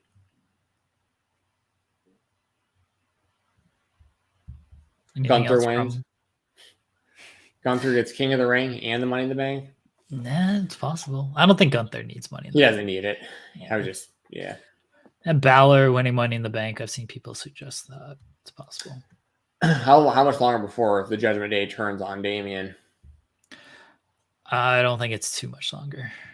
Is Carlito in now? I missed Monday. Not really. No, still trying to get in. Yeah, I'm trying to think. Is there anything else? Anything else on King and Queen of the Ring that you're? No, it's going to be a busy weekend. What time's the show at? It's in Saudi Arabia. Is it like afternoon 1 o'clock. Show? 1 o'clock. Hell yeah, I like those. I like those afternoon. I really like the morning, like when the UFC runs like 9 a.m. I love those shows. They're done at like, the main card sometimes will be done at like noon, 1, 2, 3 in the afternoon. Sweet. But yeah, we've got a great wrestling weekend coming up, everyone. As from all the predictions we just did, we got WWE King and Queen of the Ring, and we also got AEW's Double or Nothing. And just real quick, I'm just looking to see if there's anything real worth mentioning that happened over the weekend on the indie scene. Get AEW Gauntlet for the Gold this weekend. That'd be a good show. Oh yeah, I'll watch that. I'll cover that on the Weekender. The Weekender will be on Monday, by the way, everybody, instead of Sunday. Since we got all these, the majors got the pay-per-views this weekend, and I'll need to probably catch up. And I'll be off work on Monday for Memorial Day from the shoot job. So, sorry, I got a text message. But that's what I'm going. But yeah, I don't have to work on Monday, so I'll record the Weekender on Monday for you guys, and it'll be out probably like Monday afternoon. John Moxley showed up at Revolver this past weekend. That was pretty cool. Does a lot of stuff with Revolver. Obviously has long time ties with Sami Callihan. So that was cool. He showed up. He hit a double arm DDT on JT Dunn as well a little later in the show. JT Dunn. They did. Yeah, Sami Callihan. Moxley suggested that they fire him, and then he took the Moxley over here getting people fired. Yes. I'm trying to think. GCW, there was 2 shows. They had Most Notorious and Sunday Night Special. Sunday Night Special was a pretty cool show because it was, completely unannounced. So the audience had no idea which wrestlers were there or who would be wrestling one another. So that was fun. I'm trying to think if there was anything. Oh yeah, they set up. So we got Tournament of Survival and Cage of Survival coming up soon, and the scenario that I came up with for spring break, the exact thing can now wind up happening for Tournament of Survival and Cage of Survival weekend. So Mance Warner and Effie are going to be in the cage against one another, and this could be the blow off finally of their feud that's been going on forever with all these no contests and stuff going on. And that spans beyond GCW, by the way. There's been matches in other indie shows between SGC members, and like these keep ending in no DQ or no contests because Mance Warner attacking referees with screwdrivers and stuff. But they're doing Effie versus Mance Warner, and they're also doing Joey Janela's rematch against Blake Christian for the GCW World Title. Janela demanded it, and Cardona, the new GM of GCW, Matt Cardona, said this is Janela's last shot. So it's very possible, even though it didn't happen in spring break, it's very possible we still get Joey Janela Effie defeats Mance Warner, Cage of Survival, and Joey Janela defeats Blake Christian for the GCW World Title, and then Mance Warner cashes in his title shot against Joey Janela. Literally, the scenario I came up for spring break just got delayed, so it could wind up happening. So I just want to throw that out there. And Cole Radrick still got the brass ring, so don't know what he's going to do with that, but he's got a match coming up with oh my gosh, who's he about to wrestle? He got a death match coming up. Can't remember. Sorry, Cole. I can't remember who you're wrestling. They set it up on this show on Sunday. Oh, Mance Warner. Duh. He's wrestling Mance soon too, in like a death match or something. So, Cole's still in the mix. Hopefully, he gets the tag title. Well, I hate saying this. I don't want to see him get the tag title because I want to see Violence Forever keep holding those. I want to see Cole go after the World Championship, honestly, but I don't want to see him, abandon Al Price either because I like the garbage daddy. So Cole's in a good spot though in GCW with that brass ring. West Coast Pro. Also, I'll mention real quick. They had Marufuji versus Titus Alexander on the West Coast Pro show. That was free on YouTube. Really good match. Worth checking out. Levi Shapiro lost his title shot opportunity against Kevin Blackwood, but he thought he won, but he actually wound up losing. He pinned him for 3, but the foot was on the ropes, and then Blackwood wound up winning. So those are probably the biggest things that happened in the there's a good Glory Pro Ascend main event. If y'all want to check that out over on YouTube, Glory Pro Wrestling. Warhorse defended the Crown Glory Championship against KLD. Big fan of both of those guys. MLW. I think it was Kojima. Yeah, Kojima defended against Manders. That was a good one. There was a lot of lariatos at the end of that one. A lot of good near falls. Trying to think. I know Atticus wrestled also. I can't remember who he wrestled. I think it was for Revolver. It was Atticus Kogar. That was the main event of Revolver. Atticus Kogar versus Alex Colon. They had a death match that was disgustingly brutal and violent, as you'd imagine. Atticus wound up winning. Put Colon in his own move, put him in a camel clutch, and then took a bundle of skewers and just stabbed him in the head until the referee stopped it. So, yeah. Anyways, anything else you'd like to add for the weekend of the Indies before we get out of here? I did like the Titus Alexander and Marufuji match. I have not watched the full West Coast Pro show. I did watch that match, and that was great. Show of respect afterwards as well. I know Titus was pumped about it, so everyone should check that out. That's if I had an indie spotlight, that would be my indie spotlight is Titus against Marufuji. Check that match out. It was fantastic. And after the match, Titus gets on the microphone. Even though he's a heel at West Coast Pro right now, he cuts a promo about how much he was looking forward to that, how much respect he got from Marufuji, how much the crowd respects Marufuji, and Marufuji got like a nice send off.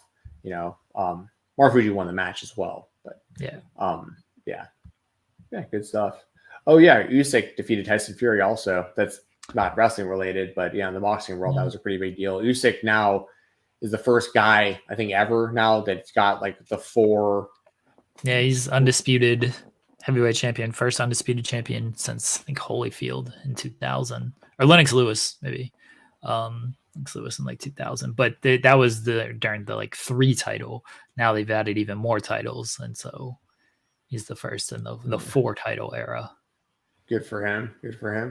Any UFC stuff you've been keeping up with? Anything you're looking forward to? No, I have no idea what's coming up. I know Connor's fighting pretty soon, right? Connor and Chandler's pretty soon. The next pay-per-view is in a couple of weeks, I think. And that's Dustin Poirier is getting a shot against Islam Makhachev for the lightweight title. I feel like Poirier just lost. No, he just won. He beat this guy, Daniel St. Benoit. But the last time I remember seeing Poirier, I thought it was Chandler or Gaethje. Gaethje knocked him out. That was the last time I remember watching Poirier fight. Oh, well, Poirier's beaten Gaethje since then in the rematch. Not according to Wikipedia. Oh, did Gaethje win the rematch? They fought each other twice. Did Poirier win the first one? Yeah, Poirier won the first one in 2018. Didn't they run that back more recently? Yeah, Gaethje knocked him out with a head kick. Oh, that's right. Yeah. Poirier beat St. Benoit, or however you say his name. But there was another one. No, Gaethje. He beat Michael Chandler. Poirier beat Michael Chandler at UFC 281. That was November 2022. And then he lost to Gaethje, and then he beat Saint Denis. Okay. That's the Chandler fight was the one that I was confusing with the. Yeah, Gaethje. You said he had kicked him. I think I don't even know what else is on that pay-per-view coming up, but I think they're like I know like Paulo Costa is fighting Sean Strickland soon. That's unfortunate. Yeah, that's on this card. It's on that same card. Yeah, 302. Yeah. They had some big fights. Whitaker and Chimaev, I'm pretty sure, are fighting pretty soon. That'll be a pretty interesting one. But yeah, they got some good fights coming up. UFC 300 was awesome, but UFC 301 was not. Someone said, yeah, or was it Jose Aldo? Jose Aldo just came back and fought on that Brazil pay-per-view. Hell yeah. 301. It was cool to see him back, but like that was such like a let's get this guy because no one's gonna buy this thing because it was headlined by people no one knows. Yeah. We can get on out of here. We've strayed away to the point of talking about UFC fights that no one cares about. All right. Looking forward to those WWE shows in the Apex. Do you want to plug anything? Follow me on X at @FightTalk_. Listen to the Fightful Select Weekender podcast. Okay. That's going to be. It froze. Oh, yeah. I plugged my X @FightTalk_. Code Fight Talk and IndependentWrestling.tv.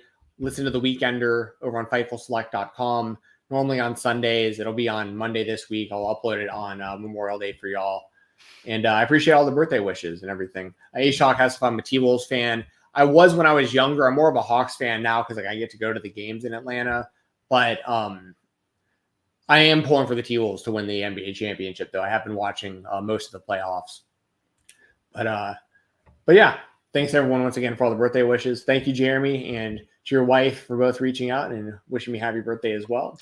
Thank you, Joel, for jumping on the show and saying happy birthday. I appreciate it, man. No.